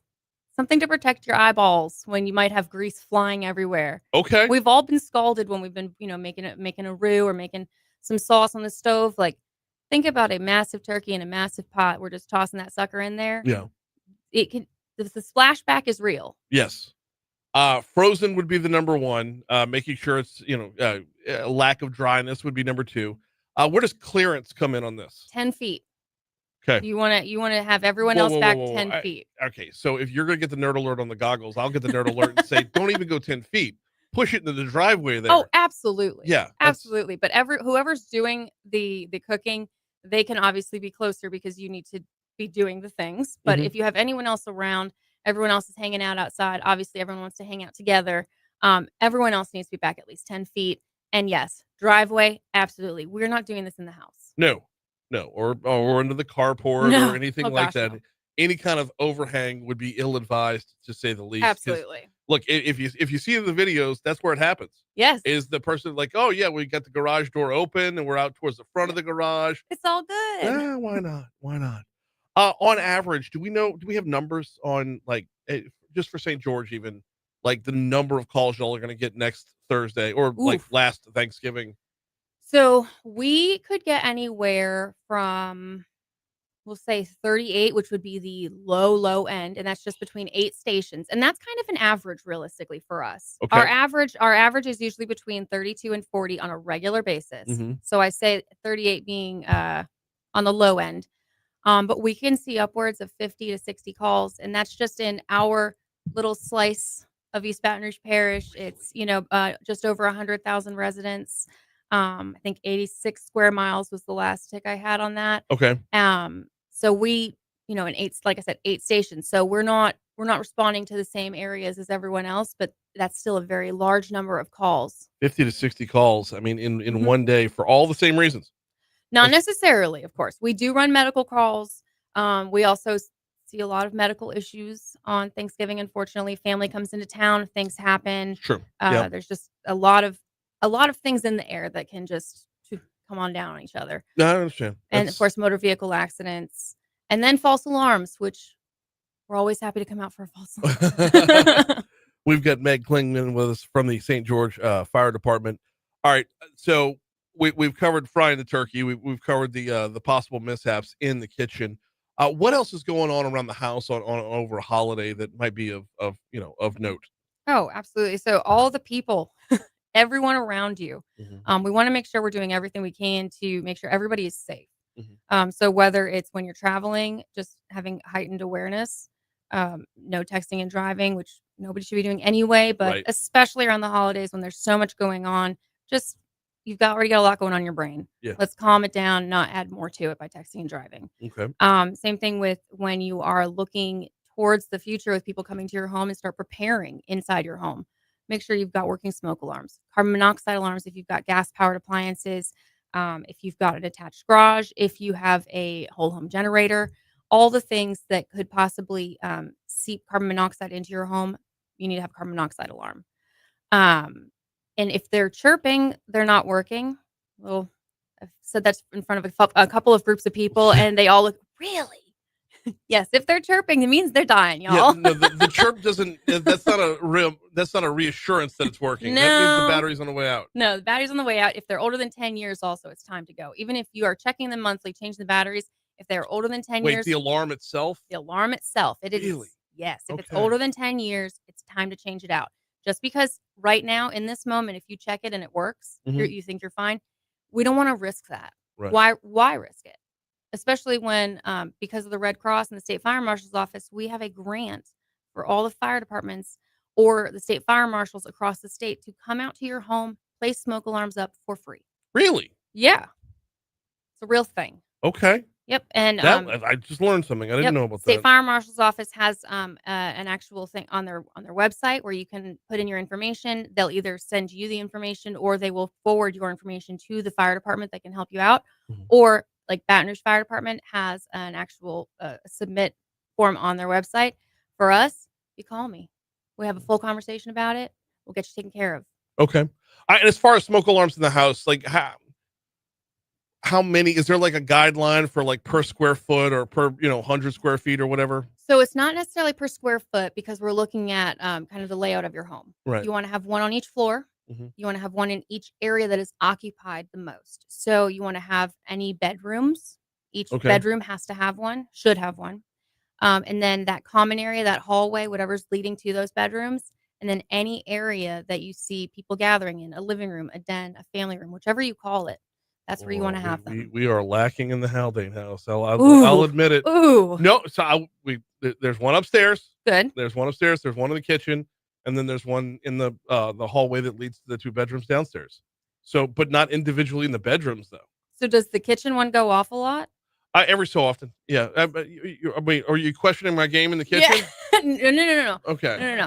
No. So one of the things we do say is it should be at least 10 feet from the kitchen appliances that could produce more smoke than others because we don't want it to be a nuisance as well. Right. Especially for those of us that have residential alarm systems that one goes off, the whole system goes off, and then it's calling everyone and their mother. Oh yeah, no. These are just individually. They're not all linked together. So okay. And no, it goes off on a very rare occasion if there's it's fair.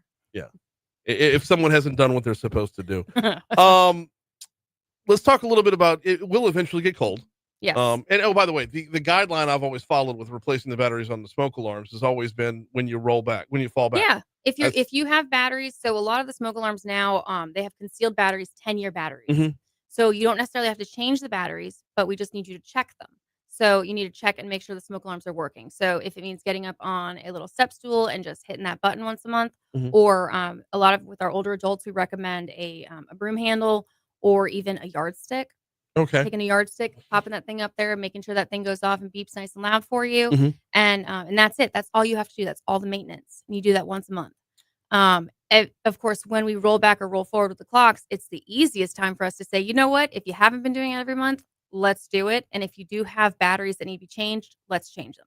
Yeah. Okay. So we got about a minute left. Space heaters. Space heaters. What are the guidelines? If you've got to use a space heater, you want to make sure you have 3 feet around it completely. Nothing touching it, not having it near anything that's flammable, any blankets, couch cushions. If it's on a rug, I would make sure that it's the kind of space heater that when it tips over, you can it'll shut off. Yeah. Which most of them do that now. Almost all. Yeah. Almost all of them do that now. But you also don't fall asleep with it on, which I know is hard. See, that's the hard part it's so hard. Because it's who's going to keep you warm? How's it going to stay warm you overnight? Load up on blankets. All I right. hate to be that person, but you know what? The amount of fires and especially fatality related fires that have started because of somebody falling asleep with a space heater on.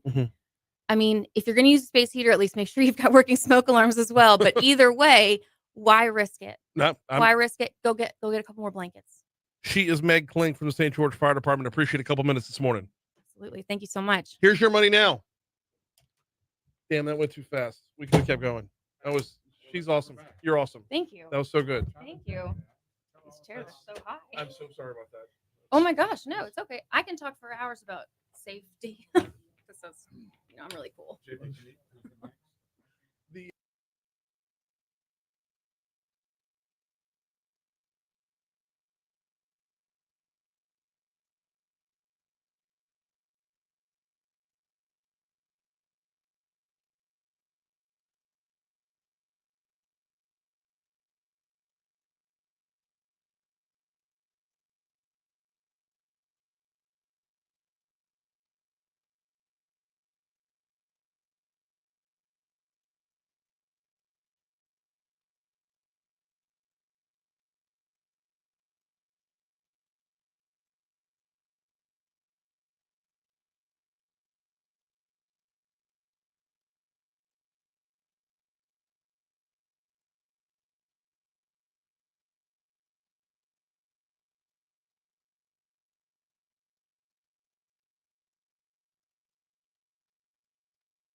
7:55 Talk 107.3 FM WBRP mornings with Brian Haldane rolling right along.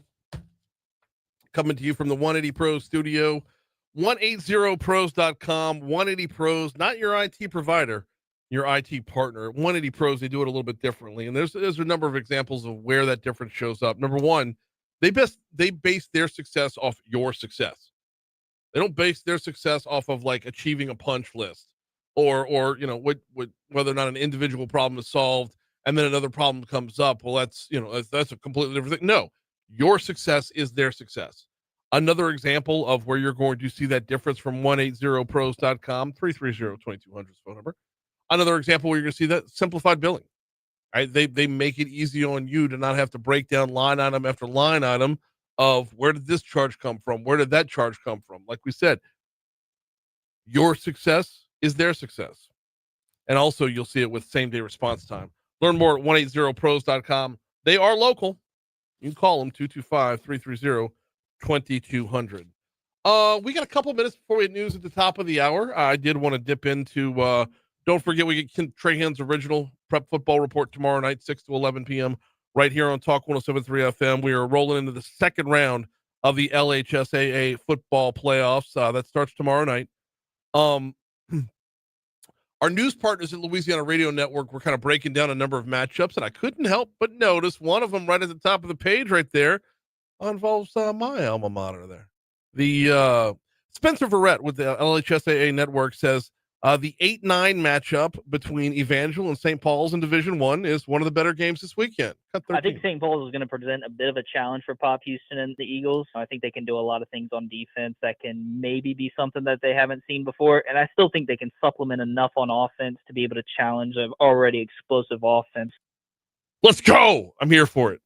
Yes, defensively, I completely agree. Offensively, St. Paul's put up 56 last week against Pineville.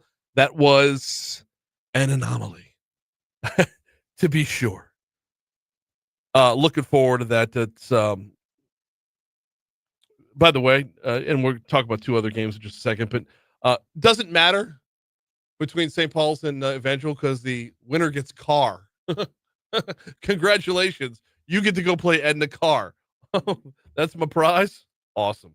By the way, in Division III, Verrett says he's looking forward to the 8 versus 9 matchup there between defending champion Catholic and New Iberia Panthers and the Bunkie Panthers. Excited to see what happens when Big Red and Big Red match up. I'm sure that's going to be a great atmosphere over there at Bunkie. And right now I'm leaning towards picking Bunkie because I'm a little worried about New Iberia's health, but I think that'll be probably the best game in this one.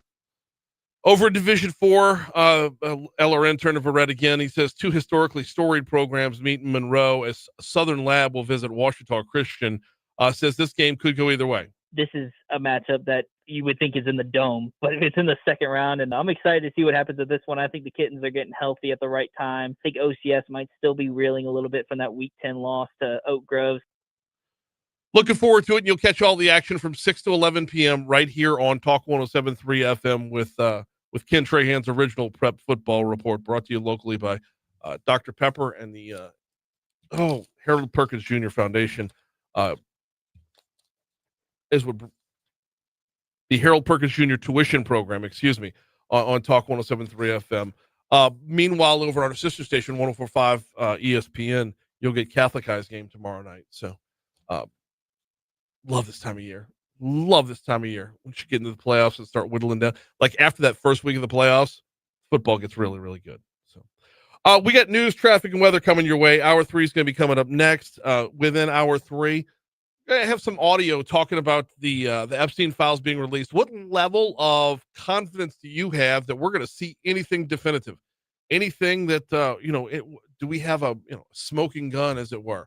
Will there be actual names? We'll talk about that. We'll also talk with Zack Kilshaw about the Baton Rouge budget next. Stop saying next, dickhead. It's 40 minutes away. Stop saying next, dickhead. It's 40 minutes away.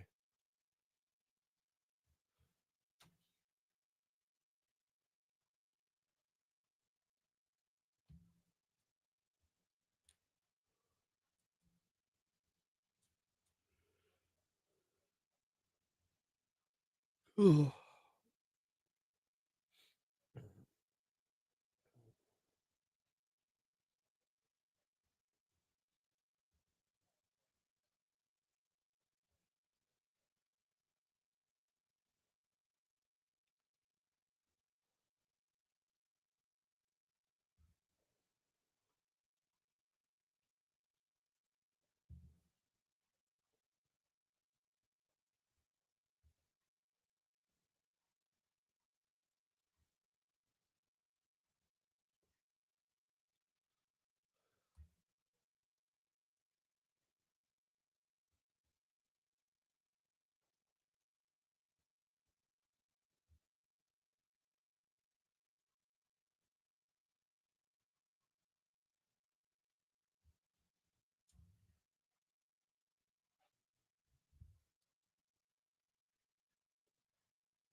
Did we ever hire a new CEO at Cats? That's a good question.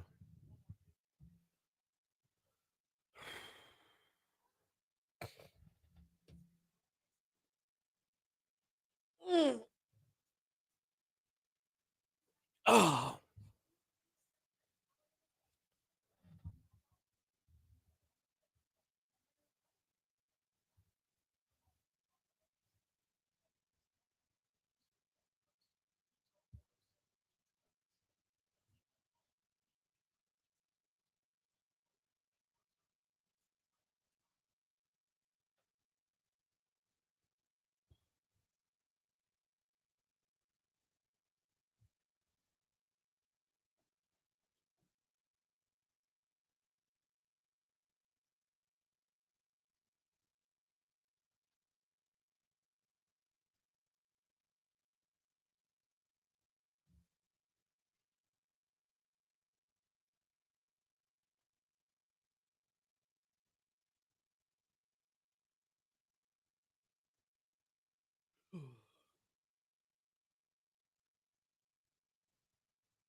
What? Oh. 806 Talk 1073 FM WBRP. Mornings with Brian Haldane, rolling right along. Hour 3 coming your way right now from the 180 Pros studio. Brian here with you, JP producing. 180 Pros. It's time for your IT to do a 180. Visit 180pros.com. All right. Coming up later on this hour, Zack Kilshaw doing a little work around the mayor's office as Thrive was on its way. Let's talk about what's next. That's coming up at 8:35. In our next segment, we're going to cover a couple of different news topics. Got a lot of audio coming from Capitol Hill after the bill was passed to make the Epstein files public. Question we're going to ask here: what level of confidence you have that you're going to see names, that you're going to see, something that has enough weight to it to say this person's guilty, this person's not. I mean, either to accuse or exonerate, one way or the other. Are we going to see enough of this? I mean, they'd already released 50,000 pages, and this is supposed to be now, quote unquote, the rest of it. All right, what do you expect to see? In fact, we can go ahead. You know what? Let's maybe take a call or two on that in our next segment as well at 499-1073. Not yet. I'm going to do this day in history first, but in our next segment, do you have any level of confidence that you're going to learn something new with what's about to be out there? That's coming up next segment. Before we get you to this day in history, I'm going to remind you about Landmark Bank, landmarkbankla.com. Landmarkbankla.com is their website, been a community bank since 1897. And look, if you're a small business owner, you already know what a difference a community bank can make. Specifically when it came to the pandemic and like fighting for your PPP dollars, if you had a local banker, made all the difference in the world. On the personal banking front, having someone who knows your wants, needs, dreams, and desires, how do you get to where you want to go? Whether you're talking about investing, saving, planning for the future, borrowing, they can help you out on that front. Learn more at landmarkbankla.com. All right, it's time for this day in history.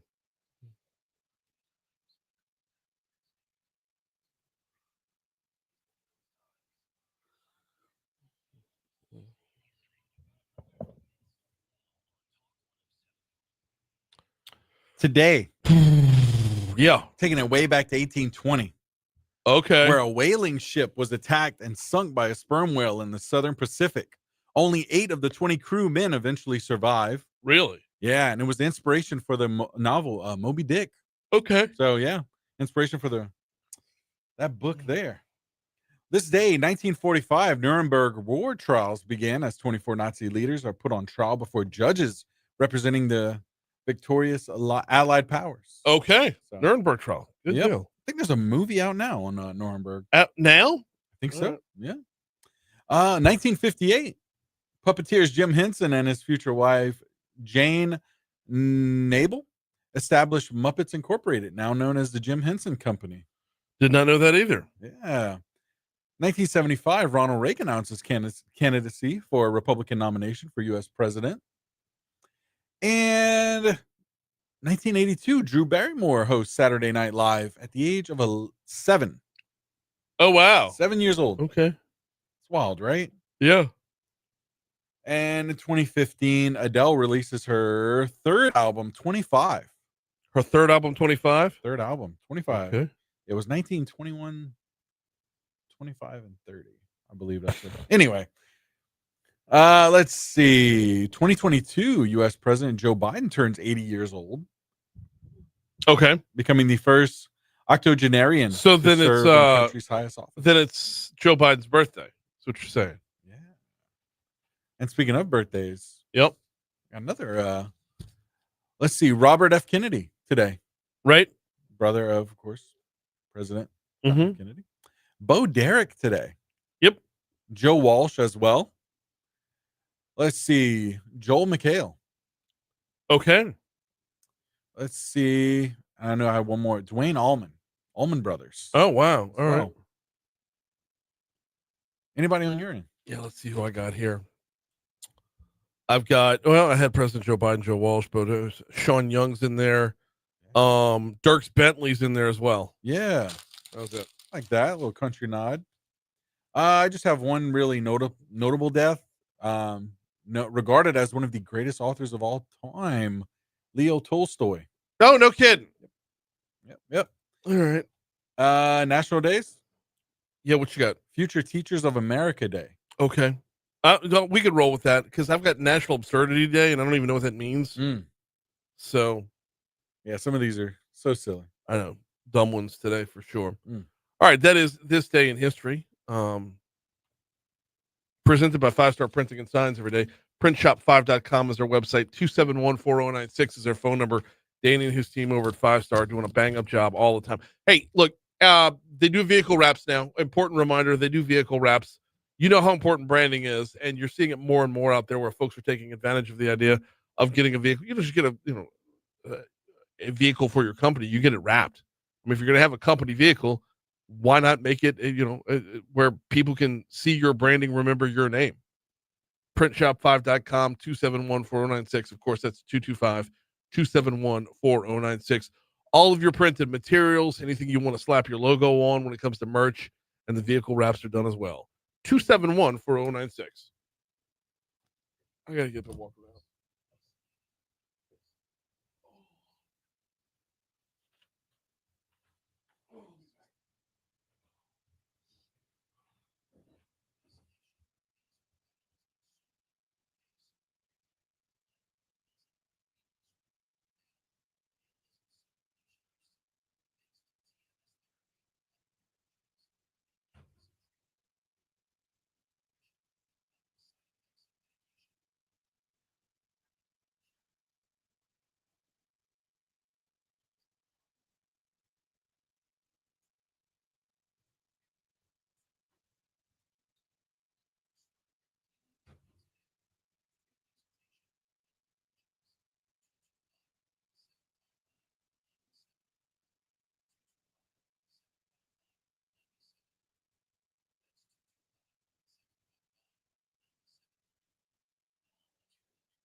8:15. Talk 107.3 FM WBRP. Mornings with Brian Haldane.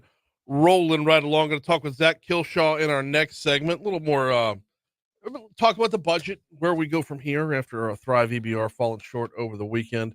Right now, though, I don't often talk about national stories, or at least we try to put a local spin on national stories. That's what we're going to do right here. Also want to open up the phones, and I know I don't do that very often either. But 499-1073, what is your level of confidence that the Epstein files will actually become public on a scale without redaction that either names or exonerates anyone who's been rumored to be on this list?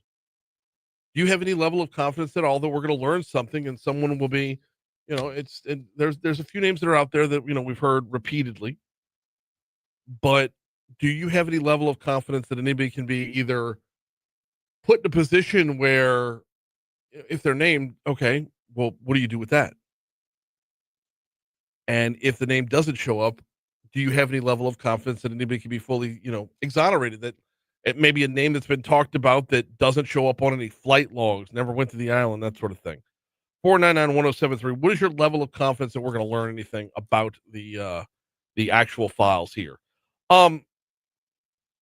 As far as level of confidence is concerned, let's start it off this way with the full report from ABC's Alex Stone. It comes 24 hours after the bill was overwhelmingly approved by Congress. Despite lawmakers saying they want the files released, it's unclear whether the public will see many of the files or how complete they'll be. Attorney General Pam Bondi refused to say on Wednesday how the process will play out and what the Trump administration could decide to not release. We will continue to follow the law with maximum transparency while protecting victims. Even with President Trump's signature, the Justice Department will have 30 days to make the files public. Maximum transparency while protecting those, the victims. I might just be cynical about this, okay? But I don't know how you have both. And you don't want to see the victims you don't want them to become public. Absolutely not. I understand that. But I believe that there's a percentage of the population that won't be happy until they can read every single word of every single page. And even then, will still claim that pages are left out or things are left out. Absolute transparency. I don't know if it's even possible at this point. So it was a lopsided vote. That's what they talked about. It was a lopsided vote. The only vote on the House side against it was from a Louisianan. That was from Clay Higgins. Let's hear from a little bit of the rest of Louisiana's delegation. First of all, Congressman Steve Scalise. It would have been good if those problems, the drafting errors with the bill were fixed, but ultimately transparency is the most important thing, and we want to get out whatever hasn't already gotten released. And Speaker Mike Johnson. I said for a long time that I had concerns about some very serious flaws in the bill. We passed it to the House with a large margin, and I hope that the Senate would address those concerns. They went a different direction. That's their prerogative. But, I was disappointed by that. But I'm glad that Congress has acted. Being glad that Congress has acted, yes, we're moving in the right direction. But getting back to making sure things are properly redacted to protect the victims, let's not forget that there were a number of victims who showed up at the House advocating for the bill's passage. And that's the part that I have a little bit of trouble reconciling is who were you protecting at this point? Because those who you would be protecting are some of the ones that are speaking out the most. I'm sure that there's, more than just the one crowd on this front, but those you would be protecting are the ones who are speaking out the most. Back to Congressman Johnson. Let's hear from one of the victim side. I'm glad that, we've been able to reflect that all of us were always for maximum transparency. We wanted to do it in a responsible manner. And I'm really hopeful that the victims and survivors get to take some comfort.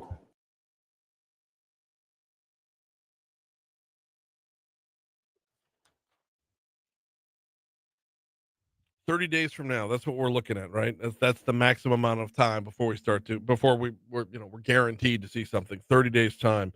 Per the BBC,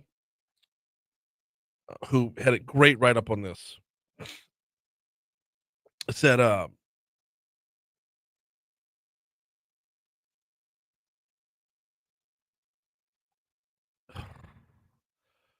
talk about when the files will actually be released. This is per the BBC. The Justice Department now has 30 days to release its materials on Epstein, but there are obstacles to the files being shared. The House bill said the Justice Department can hold back any documents that, quote, jeopardize an active federal investigation or ongoing prosecution, provided that such withholding is narrowly tailored and temporary. That could potentially lead to delays, given that Trump has called for investigations into Epstein's links with prominent Democrats such as Bill Clinton and Larry Summers to determine what was going on with them and him. Clinton has strongly denied he had any knowledge of Epstein's crimes, whereas Summers has apologized for his, quote, misguided decision to continue communicating with Epstein up until 2019. That's a potential hurdle, Jonathan Enton, a constitutional law professor at Case Western Reserve University in Ohio, said. If, in fact, this is a serious investigation, presumably the prosecutors will not want everything out there while they're sorting out whether they bring charges. The article goes on to say, for those who have campaigned for the release of the files, anything short of full disclosure is likely to spark further questions and even outrage. And that's the part that I wanted to get to right there, is how do we determine what is full disclosure? If we don't know how many emails, reports, diary entries, pages, logs, whatever, if we don't know the actual number of that, how will we know if we ever get to full disclosure there? And with the level of distrust that we have for our government overall, which is, has been a topic over the last week, with that level of distrust that we have, is that a threshold that can be crossed? I mean, we got 30 days to find out, right?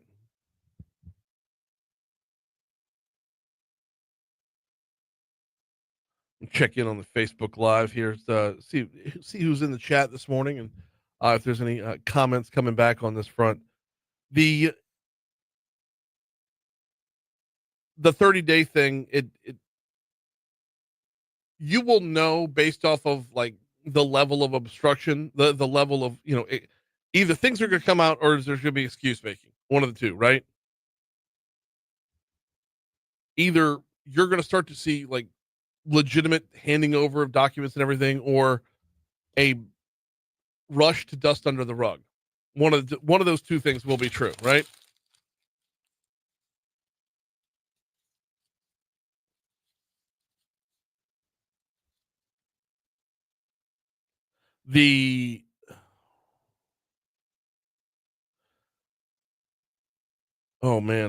Troy asks over on Facebook Live, there hasn't been as much political and media interest in sex crimes since the DC Madam era. I wonder why. That was a good question.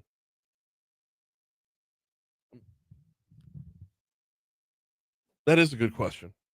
I don't know. What's your level of confidence? Post up on our Facebook Live feed. Hey, before we get you to, we have another news story to cover, and this news story does bring things home a little bit.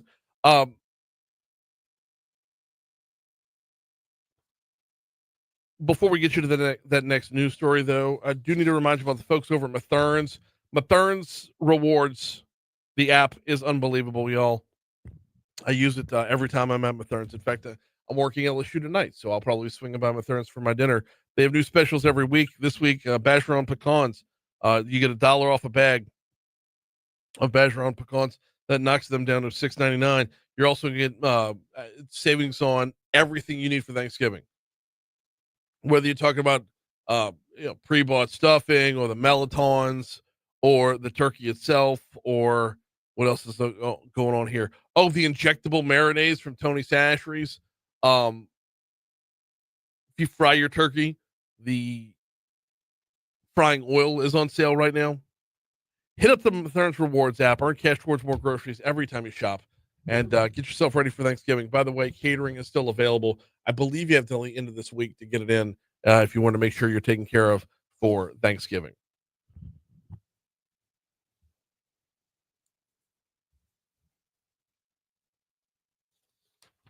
Flipping the script completely, moving to a completely different topic here. Let's talk immigration. The next stop on President Trump's immigration crackdown, this coming from our news partners in Louisiana Radio Network, the next stop will be New Orleans, and it's expected to start as early as December 1st.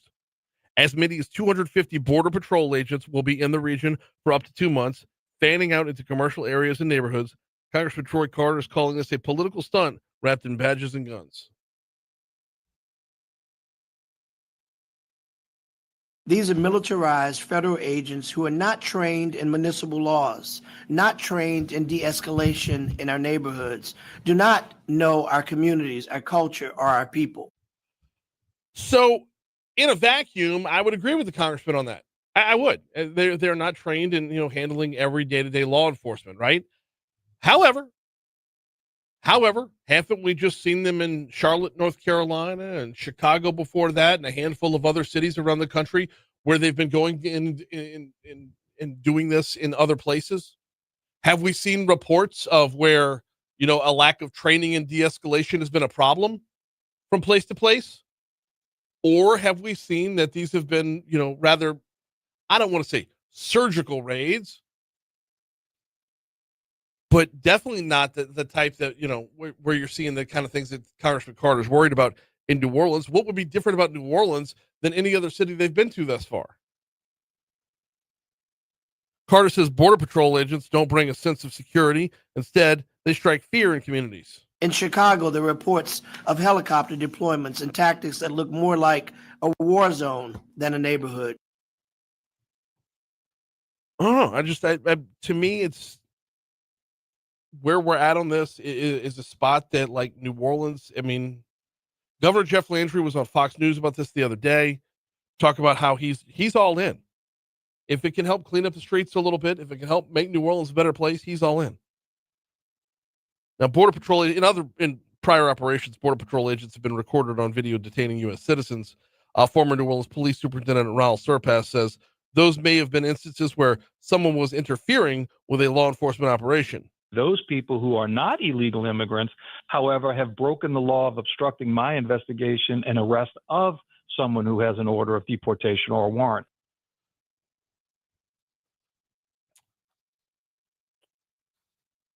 Surpass says the reason the Border Patrol agents wear masks to conceal their identities is for their own safety and the safety of their families.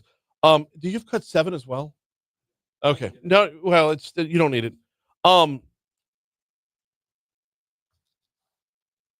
We've talked about the ICE agents coming to town on a number of different occasions. In fact, we've talked with the governor about this before, and this is one of those ones where you hate to say just like let it play out, but that's kind of where we're at, right? We're at a point now where it's going to happen. Like, just we can armchair quarterback it. I don't know that we can quarterback it ahead of time. It's going to have to play out. The duration that they spend in New Orleans, where they actually go, these are going to be different issues that we look at individually. And on top of that, like, results is going to matter as well. Would they have 130 arrests in Charlotte, North Carolina? I would hope that there would be more than that in New Orleans. Now, I'm basing that off of proximity to a border, but is what it is. Oh, we are at coming up on 829 at Talk 107.3 FM WBRP. The ICE agent topic is one we'll leave open over on our Facebook Live feed as well if you wanted to comment on that. In the meanwhile, we got a break for news. We'll break for news, traffic, and weather. We'll talk with Zack Kilshaw in our next segment, who is texting me literally right now. Zack might be on the hotline for our next segment. No worries there. Before we get your news, want to remind you, of course, Moon Griffon coming your way after our show this morning. After Moon, it's Killmeat. After Killmeat, it's Dave Ramsey from 1 to 4, and then Markley Van Camp and Robbins drives you home. And then we've got LSU women's basketball coming up tonight, 7 p.m. tip-off, 6:30 p.m. airtime. Patrick Wright, Shaida Williams will be on the call. 5-0 LSU taking on 2-2 Alcorn State in the Maravich Assembly Center. That's coming up tonight on Talk 107.3 FM. A little preview for tomorrow, if we could. tomorrow we do have Foodie Friday coming your way. Eloise Bakery going to be in the house for that. Also tomorrow, and I don't want to tease this without having it in the can, but it'll be in the can by the end of next hour. Actor Corbin Burnson. He's back at it in a horror flick. We've had him on before. We'll talk to him again. Corbin Burnson going to be on the show tomorrow. All right, right now, let's go ahead and get you to ABC News on Talk 107.3 FM. We'll do local news right after that, and then, we'll continue next.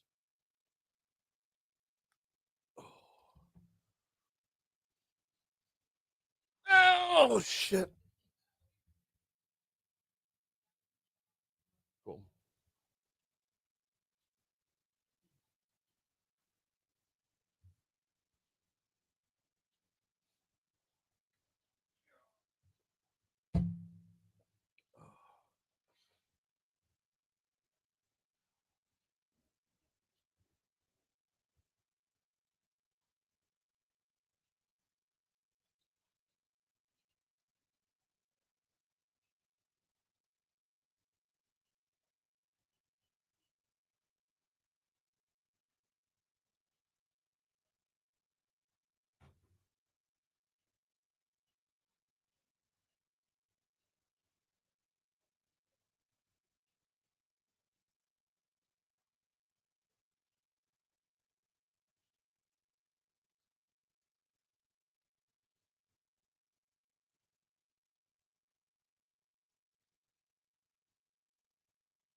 Yeah.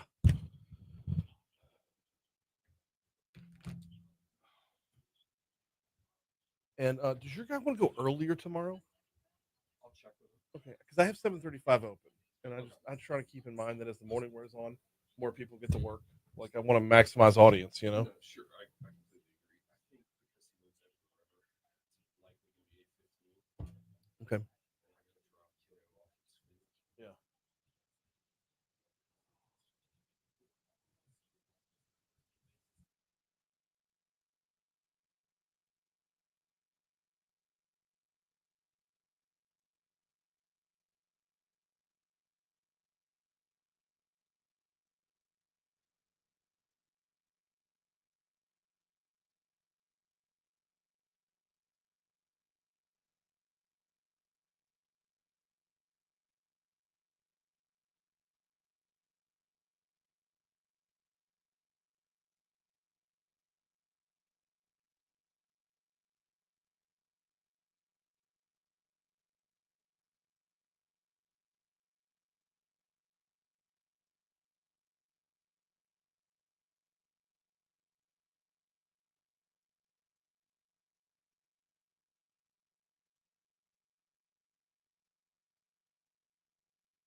837, rolling over to 838 at Talk 107.3 FM, WBRP. Mornings with Brian Haldane, rolling right along.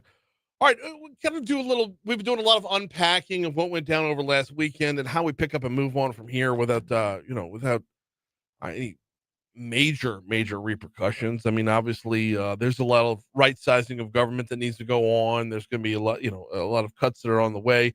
The mayor started off in his own office, which, if you're a leader, that's the way you roll. As you start by saying, if I'm going to ask other departments to make cuts, I'm going to start by making cuts myself. But I kind of want to rewind the clock. Let's welcome Zack Kilshaw back to the show. How are you, man? Doing well, man. How are you? Doing very well as well. It was a tough beat on Saturday. It's to see. It was hard. Yeah. Especially the way it played out, where it was 3 separate propositions that were all at different spots along the way. At no point during the night was it a blowout, At no point during the night was it like, okay, we can call it, until it was time to call it. Sure. So I mean, different people have different theories on, would you rather get blown out or lose a close loss? I'm of the opinion I would always rather lose a close loss because I know I wasn't far off. Right. Which, I mean, at the end of the day, it's an L. So, walk us back through what's been the takeaways since Saturday of, like, could it have been messaged differently, or how much Monday morning quarterbacking has been going on? So, when you're in these types of elections, you have to, when the result comes in and it's a win or loss, you move on to the next one. Right. So our mindset's been, how do we not allow history to repeat itself? And I think that comes back to messaging. This was a very, very difficult message. It's challenging when you're focused on 50 different audiences that have to all buy in. And our strategy, frankly, was to focus on chronic voters and then let our stakeholders message their own, constituencies and patronage based upon our overarching message. And that fell short. And so I don't think that there's one thing to blame. I think you could look at a lot of small things. If you were going to compare it to a basketball game, it's missing a free throw. Yeah. On some key points of the game, and some really unfortunate turnovers that caused this to fall short. To keep with that analogy, I don't know that all the turnovers were within this one game. I agree. You look around and statewide, I want to say it was 70 to 30 millages or tax proposals statewide. 70 to 30 they lost, or 70% to 30% they lost statewide. And we've seen, the district attorney try to go for a millage back in the spring. Sure. That came up short. The state was looking for different tax dollars and different avenues. We just have a general distaste for the word tax at all right now. And I've picked up on, one of the themes this week has been the level of distrust in government overall. I think that's absolutely spot on. I mean, the last propositions that I remember passing unanimously were Bossier Parish had some school propositions a few years ago. Okay. And they were renewals, and they passed across the board. But again, it goes back to, we talk about historicals, the governor's tax and Hiller's tax. We tried to message for over 5 months. We optimized that message based upon focus polling. And we were winning, and I'm quoting the Advocate in this as well. I mean, we were winning in October. And we had some we certainly had some missteps. I don't think that every single voter block bought in. Right. And at the end of the day, this was something that's never been done before. We were rededicating dedicated millages, and people care about their libraries, they care about their seniors, and they care about their mosquito treatments. And the perceived loss of any service was certainly a catalyst, I would say. And we're going to get into how we make that back up, because those are 3 entities that are going to have to go back to the voter again and Correct. say, we do still need to be funded. But keeping with that, though, like, maybe I was just too deep in the weeds, but the library wasn't losing money. The library's millage was supposed to roll back this time around anyway, and instead stayed where it was and pushed the difference over. Like, the library wasn't going to lose money. So I still think it's the perception of rededicating tax dollars, right? It feels that we were putting them up against a wall and making them do this when in actuality they came to the table.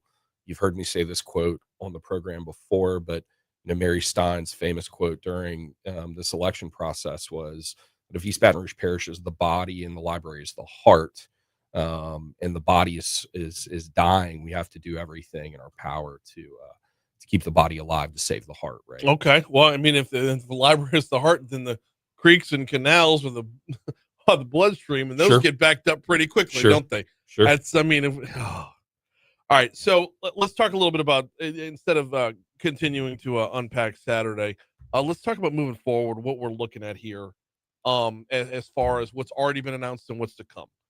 So I think the biggest things that we're going to have to that are pretty obvious, right, are we need to do our due diligence and our best to get the library back on the ballot, get council on aging back on the ballot, mosquito abatement back on the ballot. We're in the middle of having some massive personnel cuts that are coming across the board, and you're seeing those come to fruition daily. And we're going to have to go back to the drawing board and figure out how we patch that $52.4 million deficit. Got Zack Kilshaw on with us talking about moving forward after this. When we get the library back on the ballot and council on aging and mosquito abatement, is there a concern that, like a shark with blood in the water, is there a concern that these three entities have already said we don't need all the money we've been getting? So if council on aging and mosquito abatement specifically go back on the ballot with the exact same millage they were at, which was where they should have been anyway, is there a concern that like the door's been kicked in on this and people are going to have a distaste for what they're asking? I think that we're looking at a plea to the patronage of the offices themselves. I think that if these are solo ballot items and we're not rededicating a portion, they shouldn't have any problem. That seems to be the consensus across most of the voting population, that they felt a lot of this was us taking this away. So I don't foresee an issue. But again, there will be a far different rollout than it was for the Thrive proposition. No, absolutely. And when it is the individual entities, I feel like it's going to, well, to use the phrase that the kids use, it's going to hit different when it's the individual entities. I believe that the understanding that the money's going where the money's going is just going to go right back to the top of the charts. Certainly. As far as the cuts are concerned and what's on the way, we've seen, 4 pretty big names over at the mayor's office. Let me ask this question first. How much, when it comes to cuts, is actually right sizing where our government should be? Well, I think it depends on the government that you're in and the situation that you're in. I think it's all variable, but certainly we're dealing with something that has never been seen in city parish government. And we're going to do our best to get back to a zero balance budget. And we've got a long way to go in that process. And I think the first portion is always going to be the roughest. You have to look at every single dollar, every contractor, every unnecessary move. It all goes back to the big pot. What I liked best about, or one of the things I liked best about the Thrive proposal, or the 3 propositions together making up Thrive, one of the things I liked best was it was a chance to get ahead. It was a chance to, like, all the frozen positions, you eliminate the frozen positions, nobody loses their job, and you kind of right-size government a little bit on that front. But the bigger thing to me was the paying down of debt. I know I'm on a station that has Dave Ramsey, so that's going to be a big deal for me. But like, paying down debt is a chance to step outside of your day-to-day. Your day-to-day, we're just, treading water to survive, to make a big step towards the future. Where we're at right now, we're back in the treading water to survive, even with the downsizing. Certainly. And I mean, it's also hard because of the incurred annualized interest on that debt. Right. So, Right. Yeah. This was the chance to get out in front. correct. So it's, as far as next steps are concerned, we're looking at when for other departments to have to, I don't want to say hand over a list of names, but put their individual plans forward. I think that's going to be better answered by higher up in our administration. Understood. And certainly I believe you've had quite a few on this week already with I think Mason was on earlier this week. So I'm not qualified to speak to that, but I'll say this, it's very, very difficult. These decisions are never easy. The mayor certainly doesn't take them lightly. I don't think anybody in our office does. But the talks have been had, and they're working those areas out as we speak. This last one, it might be for somebody else in the office as well, but it's well, no. Let me move on to something else because I'm looking at the clock. We've only got a minute left. The mood, the tenor over at the mayor's office right now. I mean, how like when he gave his speech after on Saturday night in the immediate aftermath, he said, let it sting for a minute and then move on.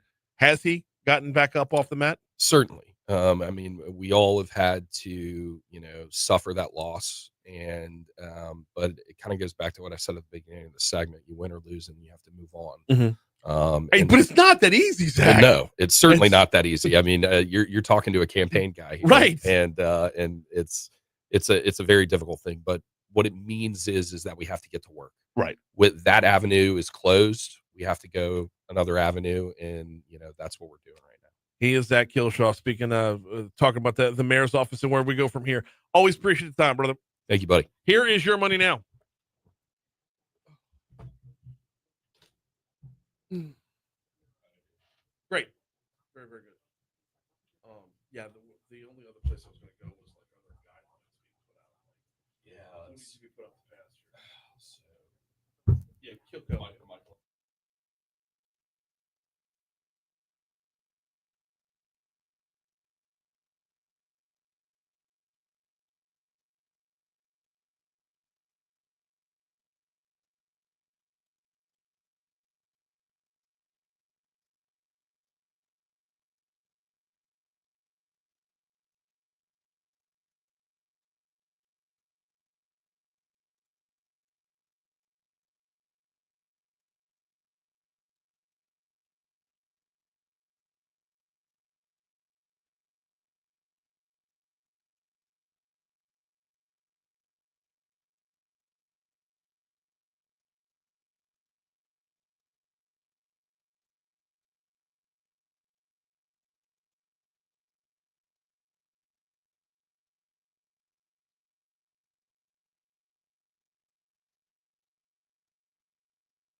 857 Talk 1073 FM, WBRP, mornings with Brian Haldane, rolling right along. 6 o'clock hour.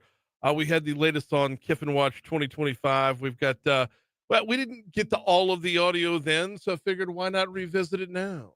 Where's the lane train headed? Hoo, hoo. I hear the train is coming. It's rolling around the bend. This is Kiffin Watch 2025. All right. SEC coaches teleconference yesterday. We played back a couple of the sound bites from Lane Kiffin being as evasive as all get out. Let's go back to it and see if there's more evasiveness from what he had to say or from the entire time he was on the call with the members of the media. Did anything seep through? How about this question? Ole Miss has a bye this week, then the Egg Bowl next week. Does Lane Kiffin expect to coach the Egg Bowl? Yeah, Lane, I mean, do you expect to coach next week as you're preparing for this game? You know something I don't know? I'm asking you. Do I expect to coach next week? Why would I not expect to coach next week? I mean, I expected to coach in Florida too. So I don't even understand the question how I would not expect to coach next week. Why would I be at work? Is there any reason you wouldn't see yourself, any situation in which you wouldn't think you'd be coaching this team moving forward beyond next week? No, I don't. I mean, we're game planning. We just practice. I don't even understand how that would happen. So you must be missing something. Well, if you took another job, you would be not coaching next week. I mean, that's that. The evasiveness continues. Okay, so how about when you look at coaching searches and the broadened out, expanded CFP, college football playoff? We were going to run into this eventually, weren't we? Yeah, I mean, if a team wanted a playoff coach, this was bound to happen. This is really, I'm just looking at it as outside. I'm not even talking about myself. I'm just looking as like you guys are like, there's a systematical problem.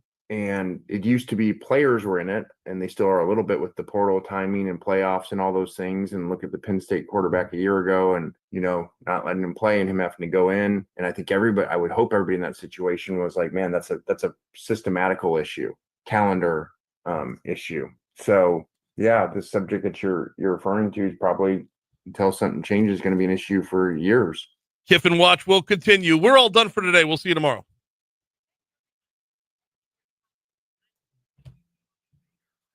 Holy hell. Guys, I don't know what the hell happened to me. Like that really, really, really hurt. Now I'm exhausted. So I appreciate y'all pounding through. Not a very good show today, but I will do better tomorrow.